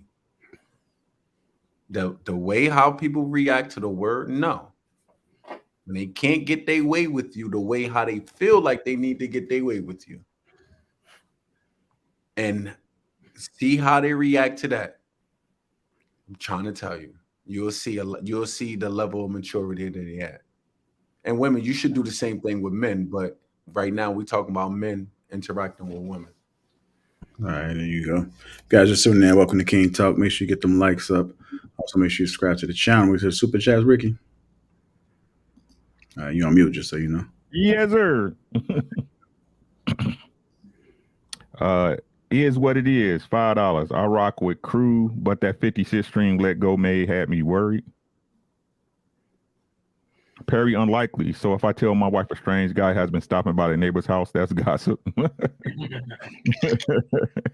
Tan, what's good, my boy? He said we need to hold Ali accountable. Remember, homie was brushing a bald head talking about trust the process. Waves flatten out. hey, go on and tip your head down. No, come on. Yo, listen, and I need a haircut, but listen, my joints coming in. Chill, relax, cut it out, brother. Cut it out, Hey, yo, chill to relax, man. No. Tell your hair to relax. Relax. With locks or bald heads, man. I'm not arguing with nobody. Them curls need to relax. Hey, sugar curls, tighten my boy up. He needs some of that hair oil. Hey, a rapido, you know what I'm saying? What's up, Q? How you doing, sis? Y'all gossiping about gossiping right now, man. Yeah, that's right. You facts. Let's go. Is what it is. Again, thanks, bro. No weird stuff, but I like crew and let go. It's just let go called it down the middle as a 50 baby mama getting violate court orders and make it hard for 50 to be a better father. Gotta keep it a bean. Island Gal again. So when y'all go to the barbershop, what y'all do? LOL. We talk about women and money, bro. And we talk. And I don't go to barbershop. I shave my head in the shower, so I don't be gossiping with these other dudes in the barbershop. That explains it. And look, and that's why that nigga chin hair look like a dick hair. I gotta know about Sarah and this yogurt. I'm being cheap, man. Go spend Island Gal, she said, let's add him to Thursday panels. We need a simp. Hey, they're talking about old boy. Chemo, $5. Why don't you actually have a combo with him and see the audience he's talking to? His name is King Dre, and the TikTok removed a lot of his content. You got his phone number too, nigga? Spencer Campbell, $10. Salute to the panel. Island Gal again. Now I call him Zaddy Shan. Miss Parker. Hey, chat. We need 400 more likes. Thank you. Brittany B. What's good, B? I know when you breathe different. Breathe again. Miss Parker said some of us got whole algorithms running. Chemo again. Stop the cap. We all know a dude that has gotten off her square once he got a woman. It's not about letting the woman do that. It's dude doing to sell because of her influence. He talking to simps. Island Gal Q again. Rashawn just said women don't look down. No short men. She's so stupid. Miss Parker testing to verify compatibility and competency. Island Gal again. I agree with the whole testing thing. I told my brother to do it with these chicks. Questions. Do y'all think women should test men too? Real question. I do. I agree. I think it happens anyway. People just don't want to acknowledge it. Lorenzo W. 5 bones. He said, just got off the phone with the minister, Rashawn. He said, clean up that Explore page. Hey, your ass in trouble, brother. You are in some goddamn trouble. He gonna be in the office on Fridays. Darlene Spell just became a new member. Shout out to you. Thanks, sis. They about to have your ass out down them street corners with them newspapers, bro. Wow. Island Gal Q. Hairline like jagged edge. Let go. Y'all bogus, bro. All right, that's all we got. Hey, real quick, I want to shout out to some girl named Jazzy Nicole who was in the chat. She said she liked my my hat. Hey, Jazzy, jump on IG, hit me at this @ on IG, DM me, and I'm gonna get one sent out to you. He will too, and he will. Guys, just tuning in. Welcome to King Talk. Make sure you get them likes up. Also, make sure you subscribe to the channel. Now it's time to get to the meat. We know the ladies like the meat. So let's go ahead and talk about this whole T.I. Charleston White. It's been a whole lot of ruckus. I'm going to play some videos that came out. We gossiping JR right now. We about to gossip. Yeah, unfortunately. Yo, I found the dude on Instagram. I'm finna get rid of him. I'm finna block him. According to God, a disobedient child, days are shortened and numbered, and you wonder why so many young disobedient children are dying in 2022 because they are disobedient. And the word says that their days will be numbered and shortened. children like King. Days will be numbered and shortened out of disobedience. I'm not saying it. That's what the word says. That's what the word says. So he's disobedient to you. He's disrespectful to me. Yet I'm supposed to tolerate his disrespect along with his threats upon my life and safety. No. I'm not your school teacher. You don't need to talk. That's too feelings trying to go back and forward. Go back and forward. What's understood ain't got to be explained, homie. You see the angle I'm taking. Big onk, high side. Check your little pup. Or let me send over the threats to the county probation department. And we can do it like that. I don't want to do that kind of shit. You play my role. You too big for this. So you say. Yeah, so now I ain't gonna fry your little. I ain't gonna fry little Toot and them calling my phone making threats. Guess what? When they call, bridged them right in with the Atlanta gang unit on there. Your son, T.I., is professing he ain't part of this gang, according to Atlanta gang unit. So now he's sending threats. If I quick flip Vino, your boy, get him down, man, I ain't finna do that shit. But you talking gangster over some internet words, outside them boys. Me and you ain't never crossed paths now before. We ain't got to sit down and talk. But yeah, you fucked me up. I ain't bull. I thought you was a sharp, elevated, on some game. Nah, check me, nigga. Get off that. Pull back. Matter of fact, you getting this nigga at the spotlight with us. This what I want to let you know I done did. I just tagged the Atlanta Police Department since T.I. son threatened to kick my ass. I'm a senior citizen. That's a threat, and he left me evidence. Not only did I tag the Atlanta Police Department, I tagged Miss Fannie Willis, T.I. I know the same police that arrested Young Thug. Hold on, I'm finna call him right now. Yeah, I'm finna say, man, I know the same goddamn police officer that arrested Young Thug that's getting all them niggas RICO charges. How y'all think I was able to get quick flip Vino? No, how y'all? I ain't no T.I. in the boxing match. I'm gonna put his son in jail. I'm gonna box this man for, and I want to put his little boy in jail for threatening me. He threatened. I'm a senior citizen, and I'm a comedian, and I can make jokes about ugly babies. T.I. got an ugly baby. King is an ugly boy. Boy, Charleston White, you was a bitch, boy. He said he was with him. He was with him. Man, I stayed with my older cousins. Fucking went to pointing who did what, who, man, we was about to whoop your ass. You come back down here from telling. You had, I can see you had a soft upbringing. Whatever man can fix his mother face to talk shit about a motherfucking kid, bruh. Use a come deal with the daddy. Come deal with the daddy, man. Cause when the daddy get to getting on your, you gonna do nothing but hit 9-1 and wait on the one to come to follow behind. You don't want no problem. What you keep on kicking up dust for? What you keep kicking up dust for if you don't want no trouble? I'm tough. I ain't on no gangster. I'm a father. I'm a businessman. And I'm a leader. All right? So nothing happened. You won. You keep my mother and children name out your mother before something bad happens. All right, you guys get the context. If you don't discipline your kids, the world will. You have Charleston White shared his opinions about what T.I.'s son was doing. Let's get you guys' opinions and perspectives on that, and then let's talk about if you don't discipline your kids, the world will. Lock his ass up, bro. Lock him up. Boy, you ain't no gangster. Your daddy rich. You ain't had a difficult day in your life besides probably passing school, bro. You ain't had to worry about nothing. Like, what sense do this make, bro? Like, why is you got putting on this jacket? You know you ain't this person, bro. And T.I., you need to, hey, bro, you need to calm down too, bro. Like, you need to calm down, bro.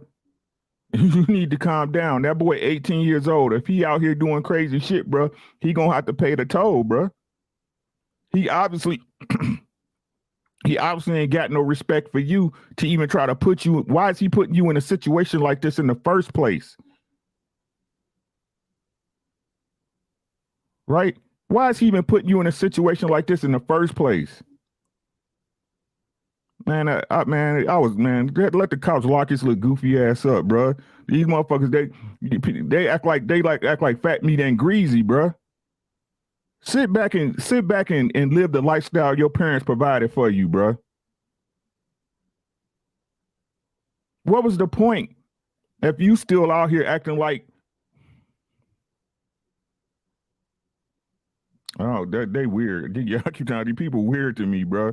They weird, man. You got every opportunity, right? Every opportunity provided for you, and this is what you out here doing. So let me say this, because this is like I talk about childhood trauma all the time. I did a video about 50 Cent's son. When you see a little boy or little girl out here acting out, and it presumably looks like that child has the things that they need, whether it's their dad or mom, money, or good upbringing, or good neighborhood, or whatever, and they still acting out, there's childhood trauma there somewhere. So I don't look at this young man and say, lock his ass up, because he's screaming out for help in some type of way. This is what kids do to get attention. Sometimes children do these things in order to get attention. This man has like, what, 7 siblings, 6 siblings? I'm not sure how many kids they got. It's a lot of siblings. King used to be the baby. Guess what? He's no longer the baby. So sometimes from a birth order standpoint, birth order wise with me, I'm an only child. I'm an asshole. Can't nobody tell me shit. Why? Because I'm an only child. I act like an only child. I try to learn how to not act like an only child, but it's in me. Fuck everybody. Because I'm an only child. So when it comes to King, he was the baby at some point. And everybody coddled this young man. He's no longer the baby. I think he has a baby sister. She's the baby now. That may have done something to him. He's no longer, he's pushed to the side. And he's like, hey, look at me. What? No, we got this new baby. We got to, this is the baby. And it's a girl. Makes it even worse for him. So he's like, oh, okay. So that's what y'all gonna do? I'm gonna act a fucking fool. This young man is crying out for help, just like I said about 50 Cent's son. We have to pay attention to what's going on inside of these people and not what's outside of these people. They need something we don't know. It's up to the parents to do that. But this young man has to go through his process and figure himself out. So no, don't lock his ass up. Charleston White, I'm not going to say he's totally wrong. He be saying the craziest shit, but to a certain degree, I think he has a good heart, because I be agreeing with him sometimes about these stupid ass rappers and shit. So the reason why I'm not mad at Charleston White, because it takes a village to raise a child. So if this young man is on social media, the village is social media. And if T.I. or whoever has a kid, if I have a kid, my kid is acting out on social media is going to check his ass. And I'm not going to be mad, and I'm not going to be running around trying to fight somebody because they got on social media and social media got on him. It takes a village to raise a child. And at the same time, don't get on social media saying crazy shit, doing crazy shit, because guess what? Social media is going to say something back. That young man needs attention. In my opinion, I don't know them. I don't know, I'm in Atlanta with them, but I don't know them. This is some birth order shit that they simply need to allow to run through this man's blood until he figures it out. Can't nobody change nothing. This is just something he has to deal with. He's not the baby anymore. And I think, in my opinion, is affecting him. So here's what I say, right? The same way that I get on here and I tell women that society is going to give you a straightening. That's what that wall is, right? You go out here and you do and act a certain type of way and you get smacked in the face with the wall. We can apply the exact same fucking rules to King. You go out here and you act a fool and you do all this goofy shit. Society at some point is going to hold you accountable, young man. And, you know, in this particular case, you know, God forbid you get locked up, but your ass get locked up. You asked for it. You had every opportunity laying at your fucking feet to be even what your older brothers are or even your younger brother. Like they doing just fine, right? So this is you had the opportunities, man, and you blowing it big time. You blowing it, bro. Now, as a father, can I say that I wouldn't be trying to come at Charleston White neck? I'm coming at my son neck first. I'm coming at his neck first. But as a father, you know, God forbid my son grow up to do some more goofy shit like this, right? Like, I'm going to go at my child first, and I'm going to put that in check. But I'm definitely going to have a conversation with Charleston White and be like, hey, stop going back and forth with my son. I know my son is acting stupid and ignorant right now. I got that. In the future, address me, right? We ain't got to go all over the internet and all this old goofy ass shit, bro. Like, I mean, I know who you are. I understand this is what you do. You know what I'm saying? But come and address me. Now, I ain't got to talk all this big gang shit, you know what I mean? Because T.I. did a whole lot. I get the nigga was tight about the shit. But I'm just coming to you like a fucking man. Like, nigga, I'm rich. I know how I get a hold of you. You know what I'm saying? To where we can have an actual personal one-on-one fucking conversation. You know what I mean? This shit all bad. But at the end of the day, I say it all the time. Black folk need to be held accountable for their motherfucking actions. We have to. We have to. And as much as it hurt to say that shit, man, like if King get locked up, he asked for that, bro. He asked for that, bro. That's all I gotta say, man. It's a terrible fucking situation, but you know. All right, go ahead, Shan. Out here in LA, we eventually came up with this saying that if you bang the gang, if you were a criminal, you bang the gang, and your son grew up and he banged the same gang, you failed as a father. Just that simple. So I'll keep it quick and simple. If you bang the gang and you had a son and your son grew up and he banged the gang too, then you failed as a father. So, I hear what you're saying, Quest, but I wouldn't, see, we just had a whole conversation about accountability. And should we avoid women who should you date women, or I forget the question. Should you not date women who don't have accountability? See, men don't have accountability sometimes too.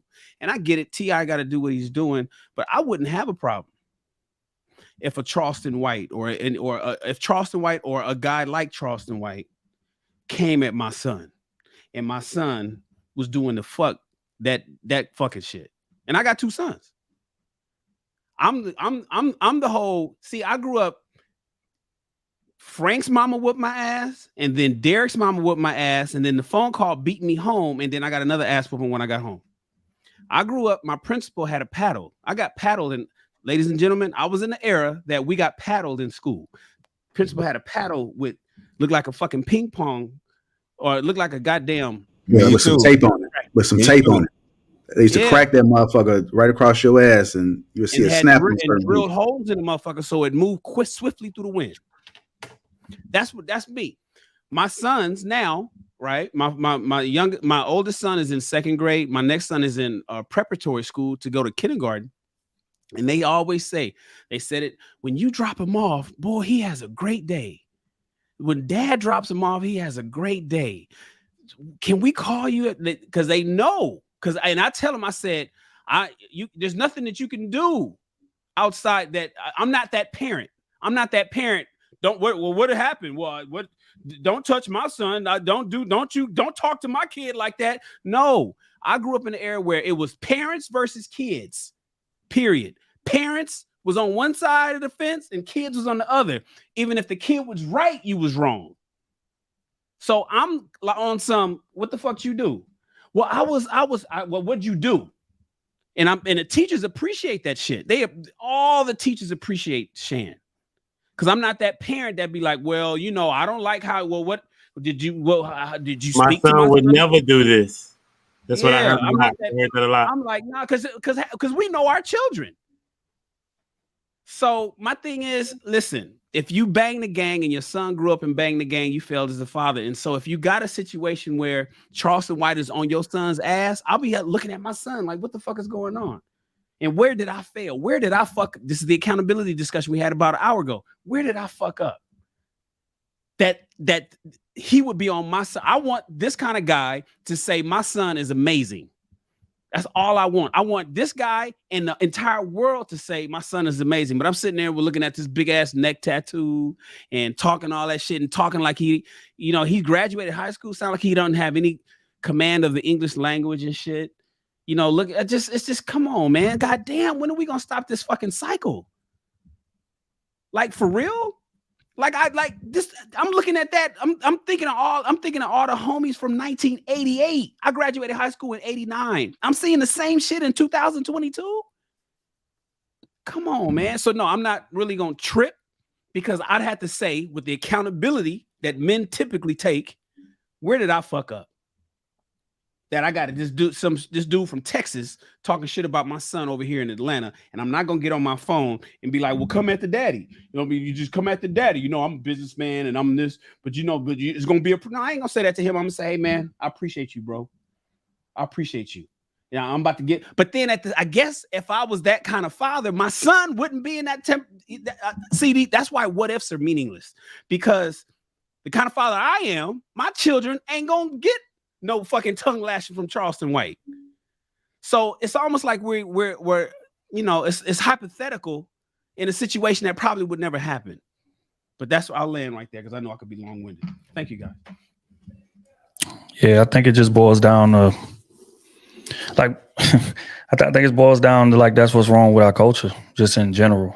And the thing about Charleston White is very colorful in how he speaks and very disrespectful in how he says things.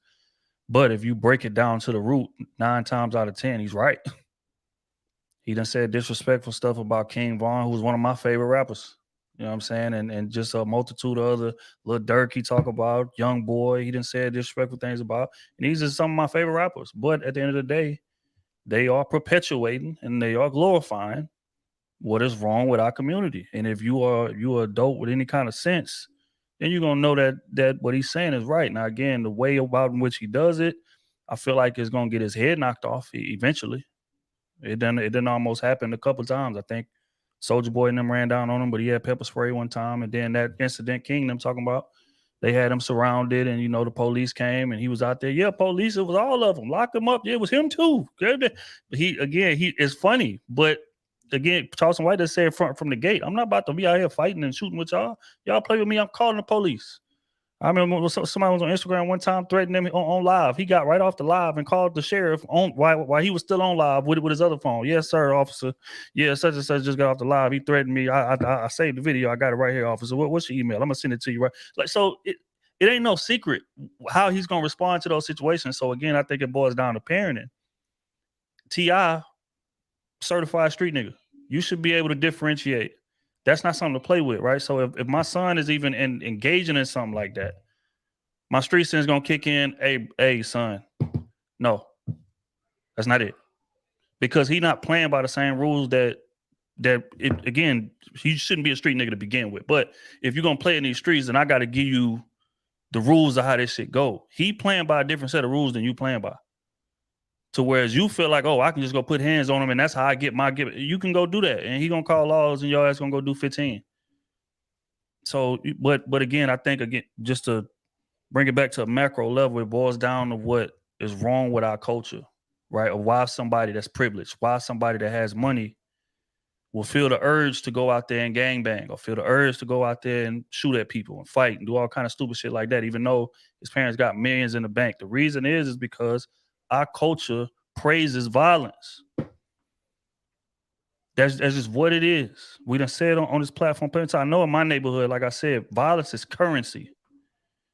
If people don't feel like you would do something to them, you're going to get bullied, you're going to get mishandled, you're going to get looked over, you're going to be invisible. That's how you get your respect in a lot of these neighborhoods. And it boils down to the movies we watch, dysfunction. You ask somebody what their favorite movie? Yeah, Godfather 2, Scarface, Menace to Society, Boys in the Hood. Typically, those are going to be the answers. I don't even got to ask niggas to know. So just violence and just gangsterism and all of that shit is what's bigged up in our community. I said it on this panel before. You can have two dudes. One of them go out there and shoot somebody, go do 10 and come home. Another dude go to college for 10, come back with a doctorate degree. The nigga that went to jail and came home is going to get more love than the nigga that went to college and came back with a doctorate degree. In our communities, that's a fact. I've seen it with my own eyes. He a stand-up dude, man. He ain't tell nothing. He ain't snitch on nobody. He went there, he did his time, and jail ain't turned him, ain't do nothing. He came back, same dude he is. That other dude that go out there and get that doctorate, he come back, oh, man, this nigga changed, man. Oh, man, he think he's smarter than everybody, man. Damn. It's crazy, bro. You using big words? Damn, bro. Oh, that's what they teach y'all up there, huh? Like, you damn near get made to feel bad for going out there and doing something positive. Going to the military, another situation. Like, you ain't gonna come back to praise. But if somebody go out there and do stupid shit and go get locked up, he a stand-up nigga, man, salute him, bro, salute him, all of that. So that's the culture that we come up in, right? So that's why I think that's where the dad comes in at. That's where the parenting comes in at. That's your shield against that. For him to pull you to the side, especially T.I. with the history he got. Again, certified. You in the streets. You can't take it away from him. His jacket is what it is. But with that, you should be able to tell you should be able to steer your son away from it. Like, bro, this is what you got to look forward to, bro. So you should go this way instead of that. You got opportunities that I didn't have. And you need to be able to drill that into him. And if you can't, and just like Shan said, you can't drill that into him, and he go out there and make the same mistakes that you made, that falls directly on your shoulders. Despite what this culture praises, despite what this culture guides us to do, despite all the ignorant shit that we pay the most attention to, what's the most highest rated shows on TV with black folks? VH1, Housewives, crime shit. Yep. You know what I mean? That's just honest. So again, our culture praises ignorance, but that's where the parenting comes in at. And in this case, it's a lack of parenting. And T.I. can get as mad as Charleston White as he want to, but Charleston White ain't tell one fucking lie, and that's hard to accept. Let me ask you, Trill, since you own that right there. I was having this conversation with Logic earlier, and basically I look at it like, well, if he done raised all his other kids turn out to be just fine, and you got this one that just can't get right? Like, do we blame the father for that when he got all the rest of, like, his other boys fucking fine? You don't hear no we issues. don't know what they find though, bro. We just don't. We don't know. Well, we just see him acting a fool. The other ones may not be fine either. We can't just say that. What I'm talking about is going out here and doing all this street nigga shit. See, but hold on, Quest. I got to give Mr. Let Go pushback on this, right? So the same way you say that is the same way we can't make excuses for him being the baby and him being spoiled and him being brought up a certain way, bro. No, I understand. I'm just looking at this from a deeper angle instead of just like, yo, lock his ass up. Right. But I can understand, yo, lock his ass up, but I am always going to look at the whole situation and say, how did this person get here? And I'm always going to look at their childhood.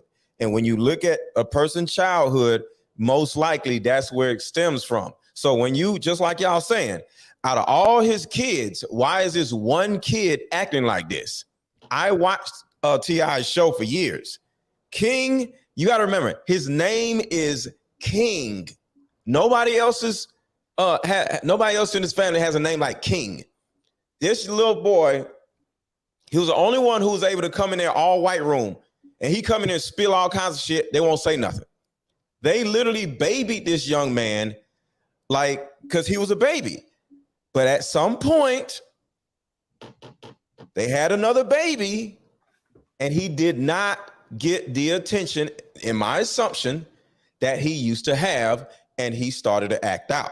So I'm not making excuses for the young man, because I did say Charleston White has the right to say what he said, because like I said, you go out here and start chopping down a tree, the damn tree is gonna fall on your back, because you fuck with the environment's gonna fuck with you back. So at the end of the day, I'm not saying the little boy has an excuse. I'm just saying it's a little bit deeper than just like what's wrong with this little boy. I'm looking at it from a birth order standpoint. I like to go from the psychological, neurological standpoint on stuff instead of being like, yo, man, what is wrong with him? I can understand what's wrong with him. That's all I'm saying. I'm just saying I understand. I'm not saying he's not wrong. Not right. Yeah, but like we're more so talking about like the parenting, right? Because that's what the conversation kind of progressed into. We're talking about the parenting, right?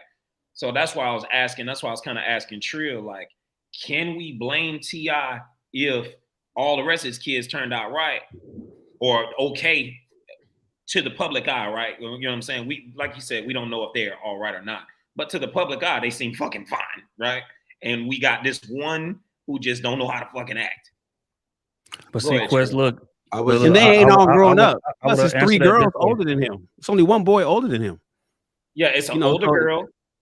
There's 3 older girls. Deja, then there's the gay one, and then it's, you know what I'm saying? So we got some psychological shit going on over there with the older ones too. And they're all women, and then it's just the one boy, I forget his name, Imani or whatever. Imani, yeah.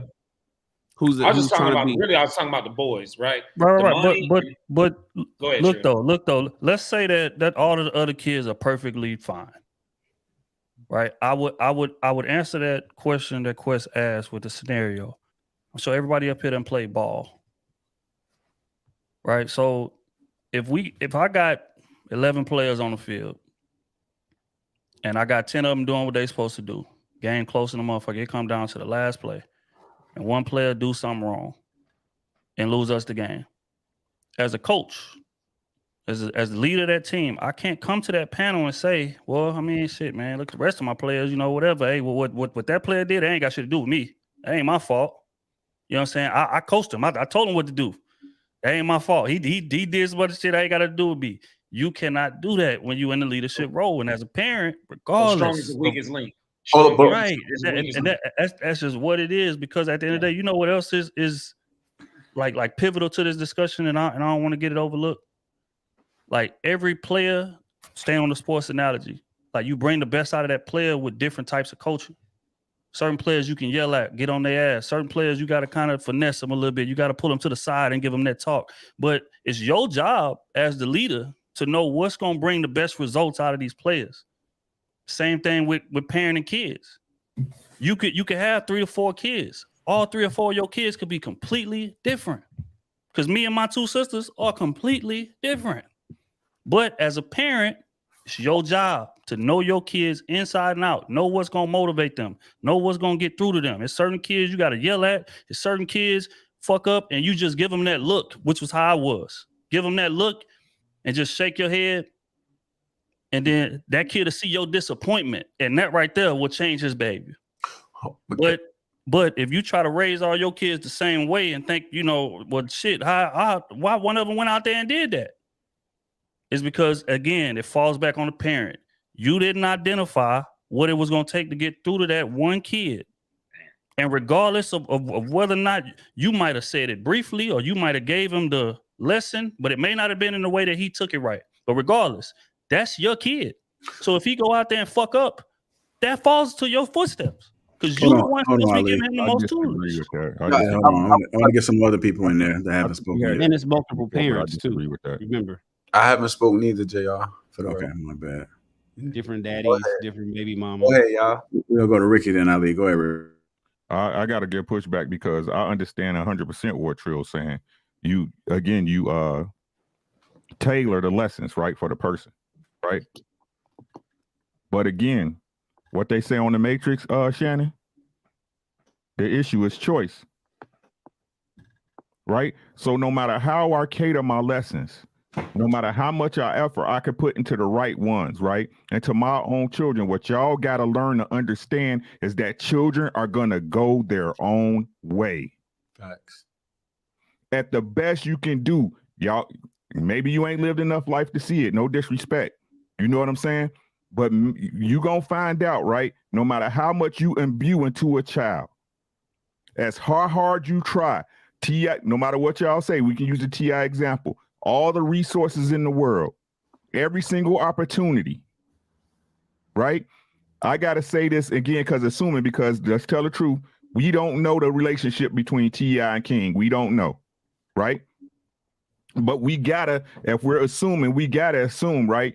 If he has the resources and the places to put this man in the right area, then they were available to him. And he still continued to make bad choices. Right, so we can hold Tiny and T.I. responsible for bringing them here, but at the end of the day, it's your child's life. At the end of the day, it's your child's life, and all you guys can do is lay a baseline, and that child is going to make their decisions once they're an adult.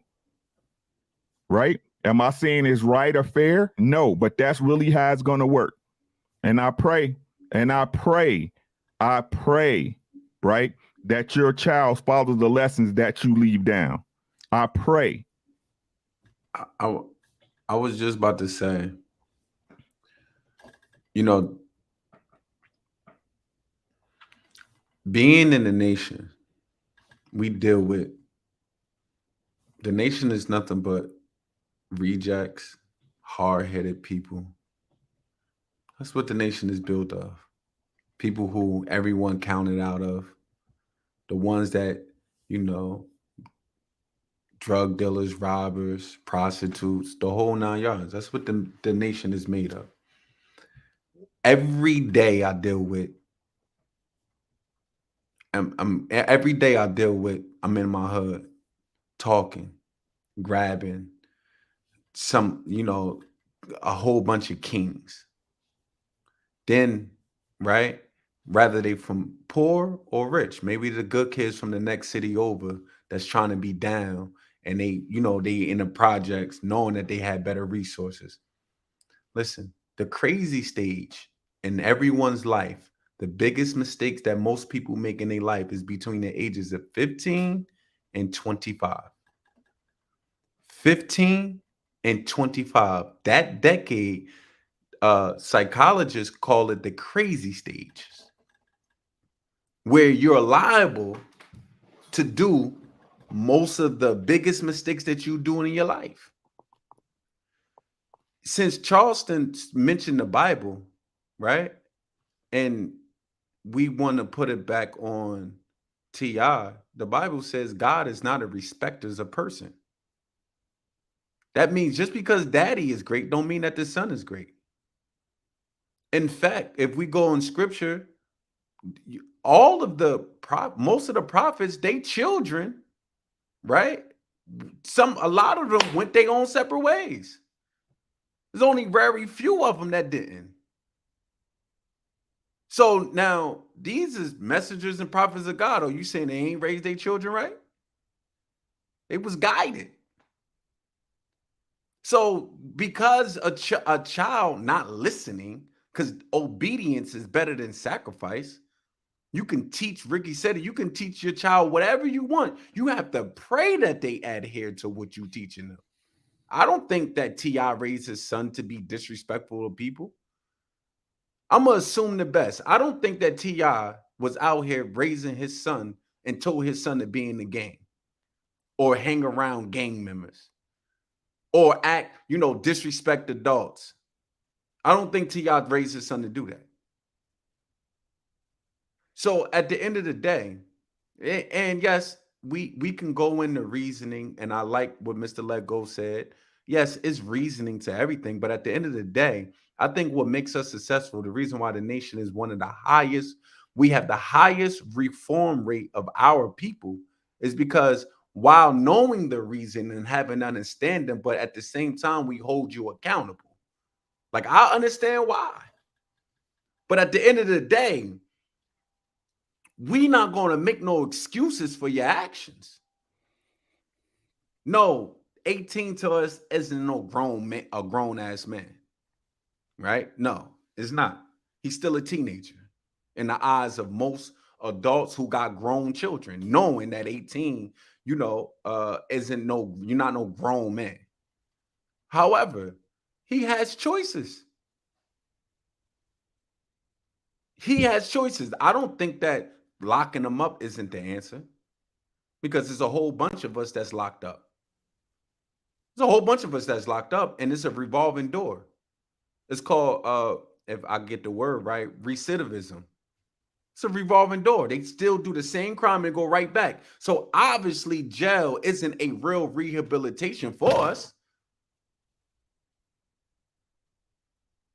So, but at the end, the system that they have implanted for us isn't the answer.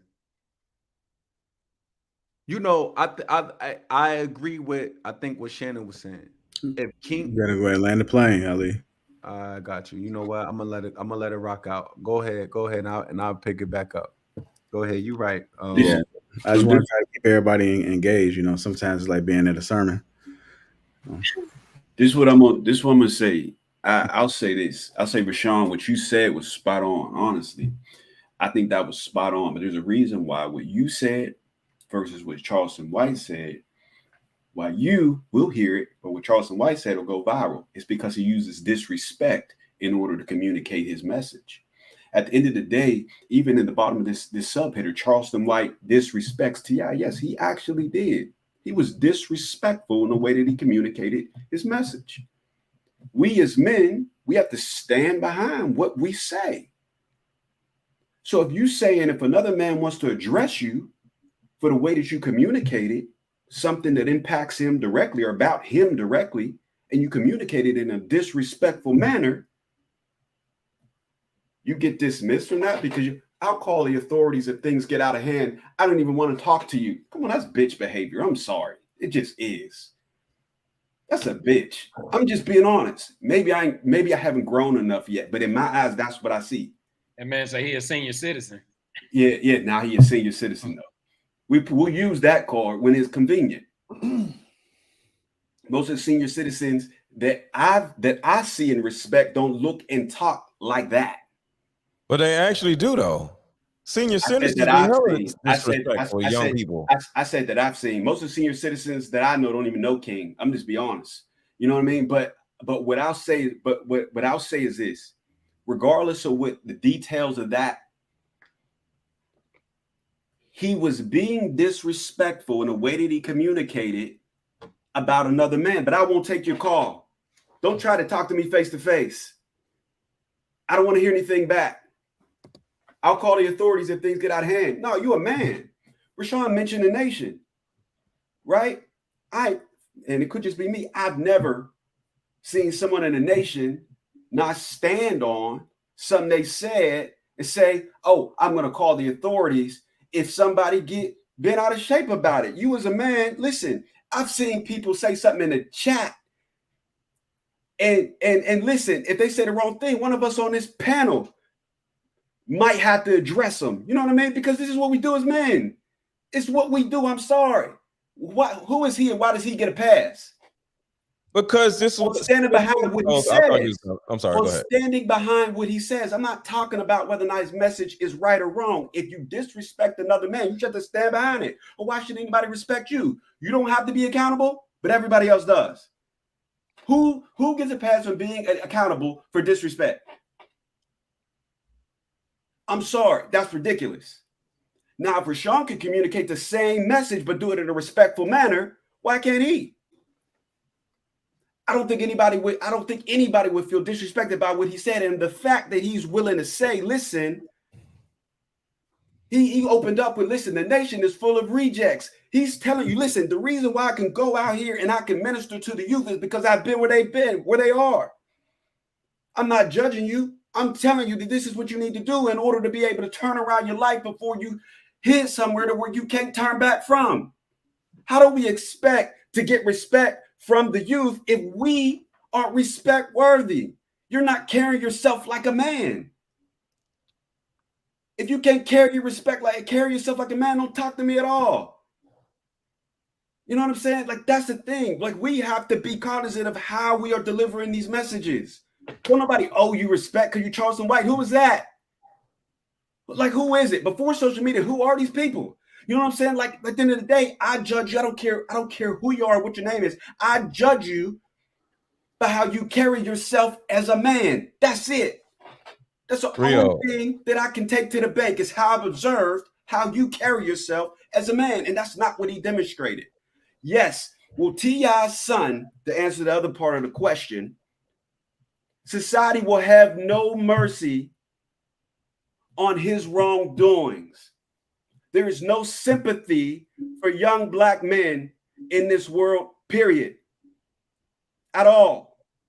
So if he's willing to risk everything that he's inherited, because he's extremely blessed when it comes to things. I don't know what his parental relationships are like, but when it comes to things, access, and resources, if this young man wants to do something that's upstanding, I'm sure he can make a call.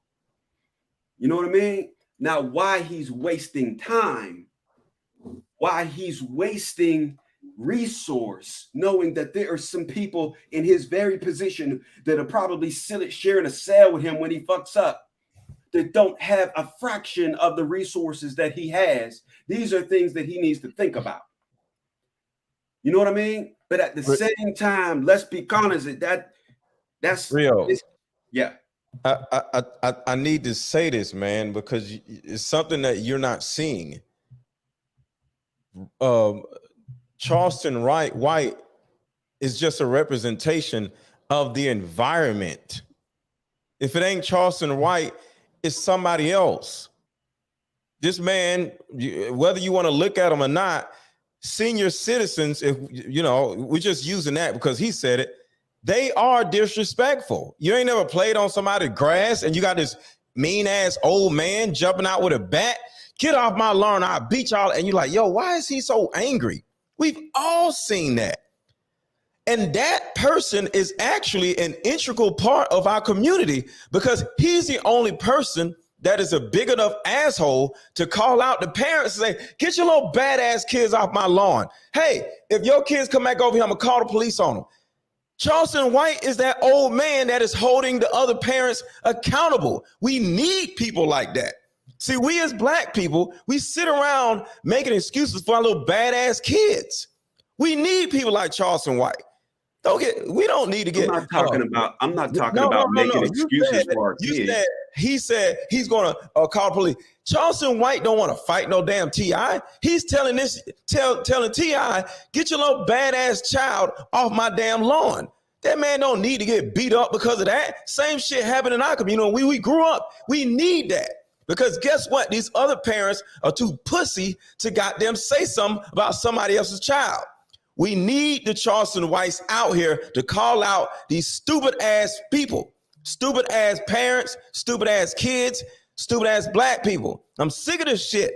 This young man is a problem to our community. And the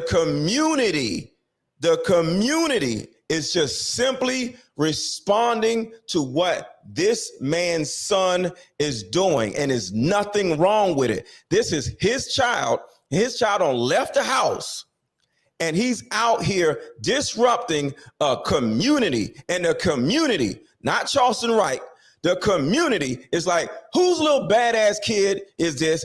Get his ass out here before I call the goddamn police. And for a father to turn around and say, if you say something about my kid again, I'm gonna beat you up.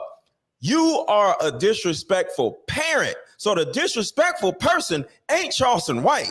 The disrespectful person is T.I. for trying to check this man for saying, no, check your son, bro. Mr. Your Let Go. son the one Charleston White ain't out here acting a fool. Charleston White ain't going to He jail. is acting a fool, actually. He actually is. Charleston White he's just on YouTube saying shit. The young man is the one causing problems. And we want to get mad at the person talking about the person causing problems? What the fuck? It's not so much the message, it's how you deliver it. We sitting there, you talking about him like he 80 years old walking with a cane. No, this man is immersed in young hip hop culture.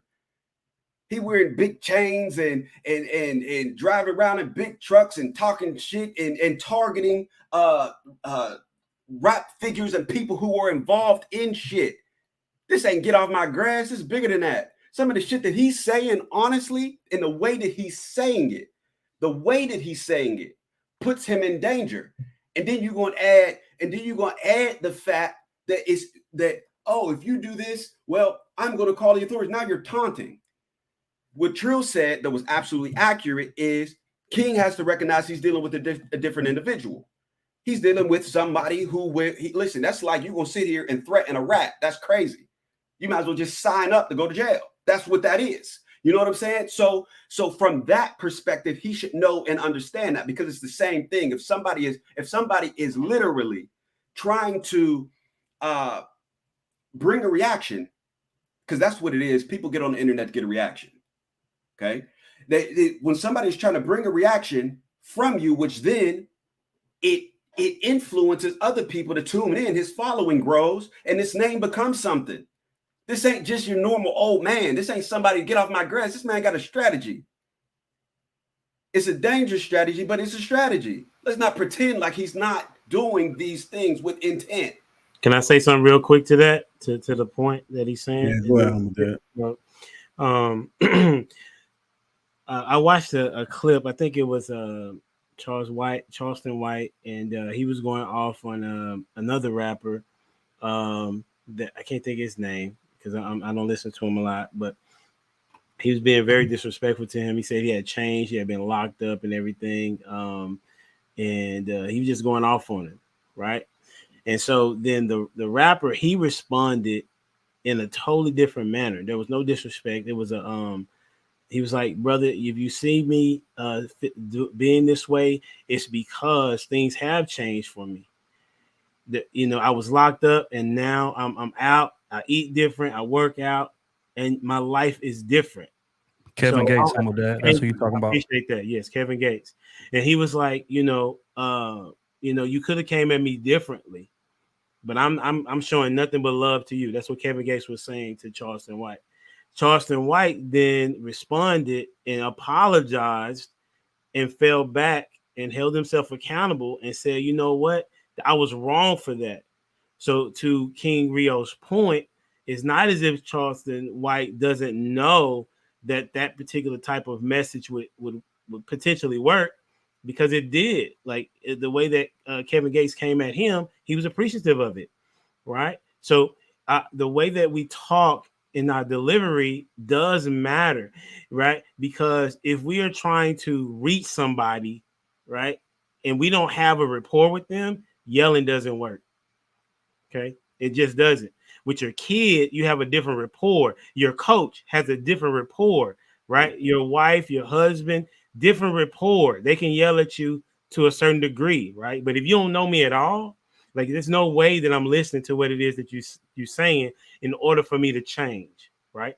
And then as it relates to T.I. as the father, and I've interviewed, man, almost 100 dads now, right? And all of them talked about making sure that they held themselves accountable, and then they would hold their kids accountable. What it sounds like, and what just looking outside, right? It seems as if T.I. has enabled the behavior in some regard, because he went to address Mr. White as opposed to addressing his son. And he may have addressed his son, but there was no reason for him to address Mr. White, right? If he was going to address Mr. White publicly, he should have also addressed his son publicly, right? And then we could have a better view of what's going on in the context of what it is that we're talking about. But from a perspective of a dad, T.I., if Mr. Let Go is correct, if he was able to have a different privilege than the other kids, the way that the lineup is, it matters, right? And so it's not to excuse his behavior, but it is to understand why he acts out. And now you see that his dad has not said, you know what, son, you did something wrong. He's literally protecting his son when he has done something wrong. So, you know, when you reward your kid, even though they did something wrong, you have just validated their behavior, which is going to be counterproductive. And I rest my, I'm right, done. And that's exactly what I was saying. Thank you, brother. And to polish this off, right? And this is what I'm saying, right? Yeah, again, why as Black folks we always want to address the issue after what caused it, right? Now we all know, again, and y'all 100% right. We all know Charleston White is messy, right? He get disrespectful, right? But how do you keep your name out of his mouth? Is by keeping your name out of his mouth. You see what I'm saying? The whole reason why he's able to talk about this is because King is out of pocket, right? If King, again, was following the rules and the shit that was laid down by his pops and his mom, supposedly, right? Then we wouldn't even be here. And again, I can't even sit up here and blame it on T.I. because who the hell knows? He could have probably had this little boy in therapy and all this other shit. They got the resources. That's what I'm saying. Y'all can't blame you can say you can blame the parents for the kid being here, but you cannot blame these parents for these choices these children make once they become adults, man. They gonna find their own way. The problem is that, again, when they out here bogus, y'all continue to pay the freight and have a cover over them when you need to let the world beat their ass.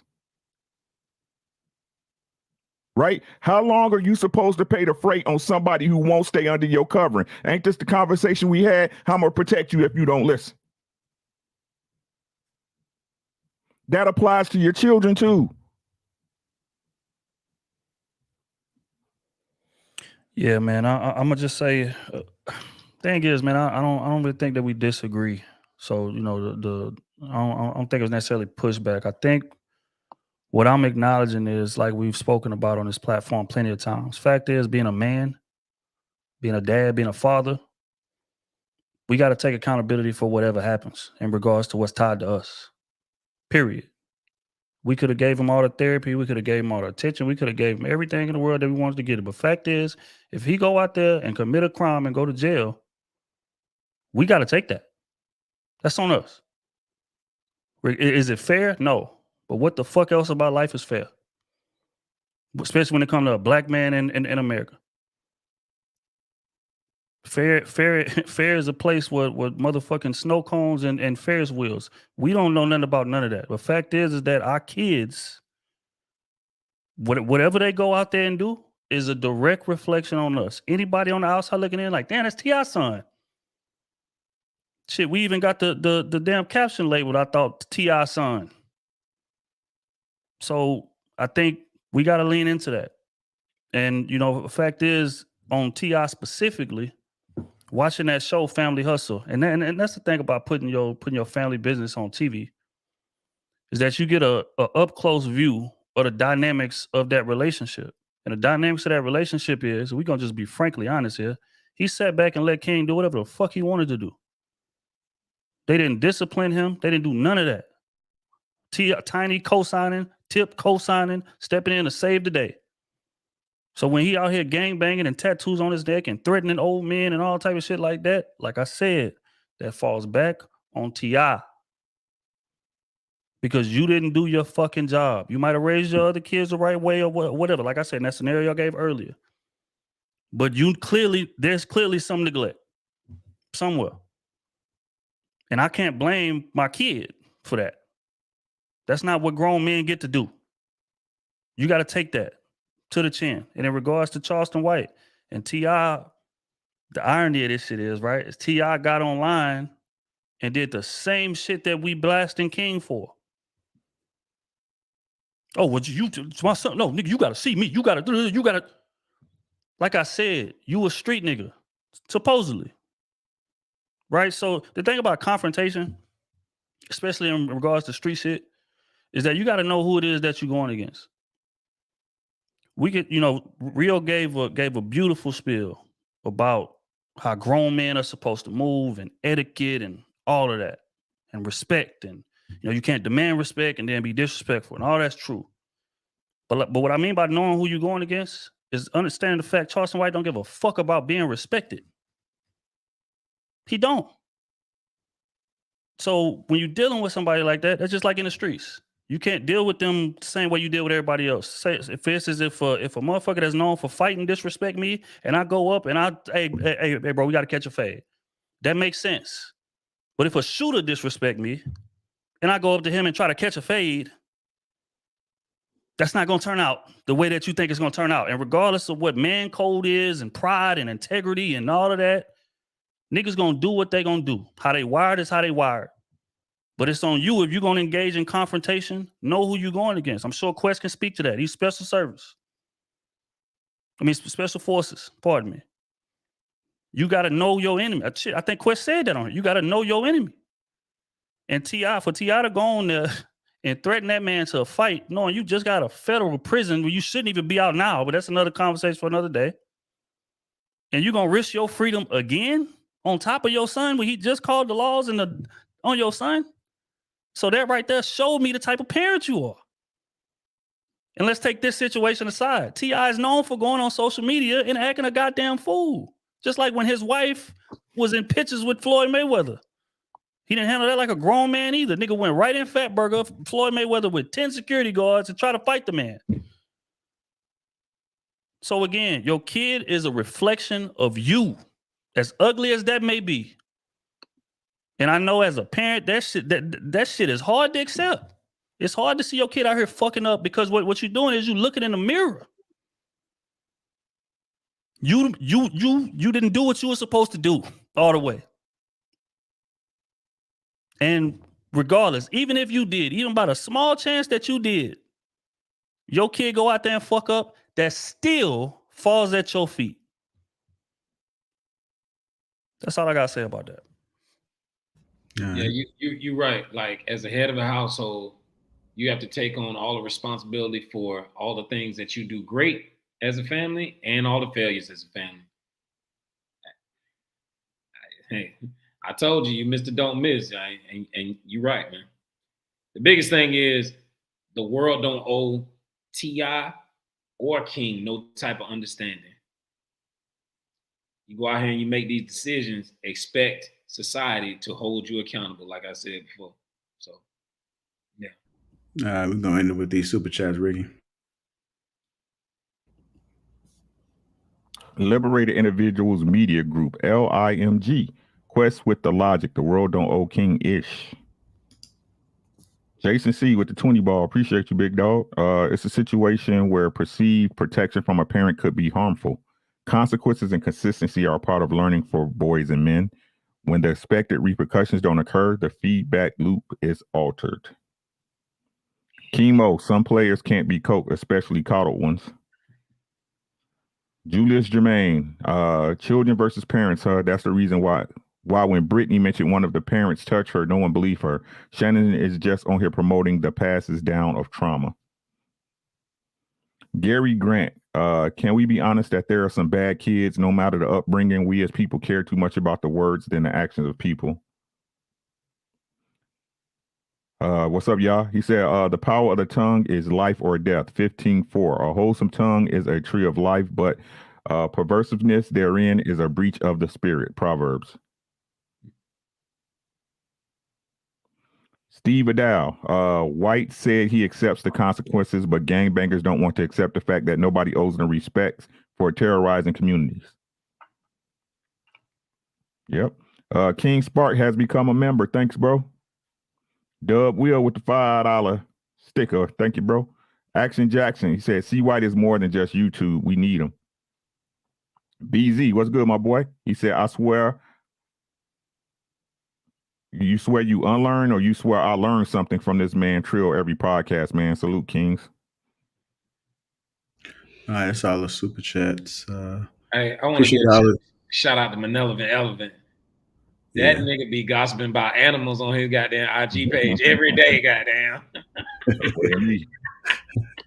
Salute to everybody that has donated to the panel, and thank you guys make sure you hit the like button, and also make sure you subscribe to the channel. Make sure you guys check out Rio's photography.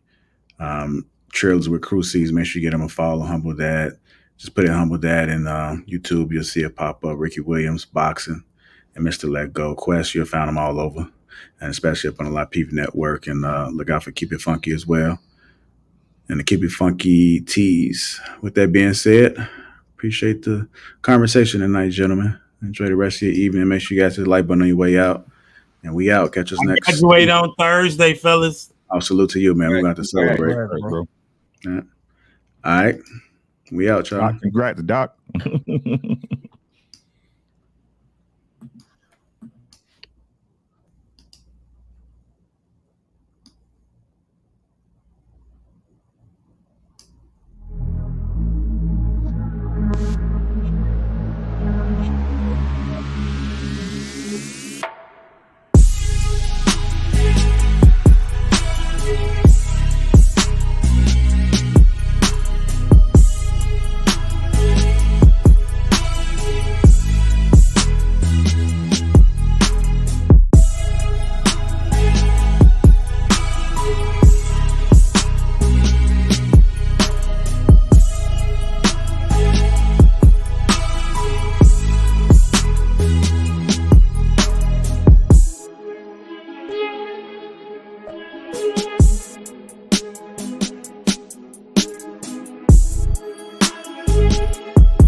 Chat.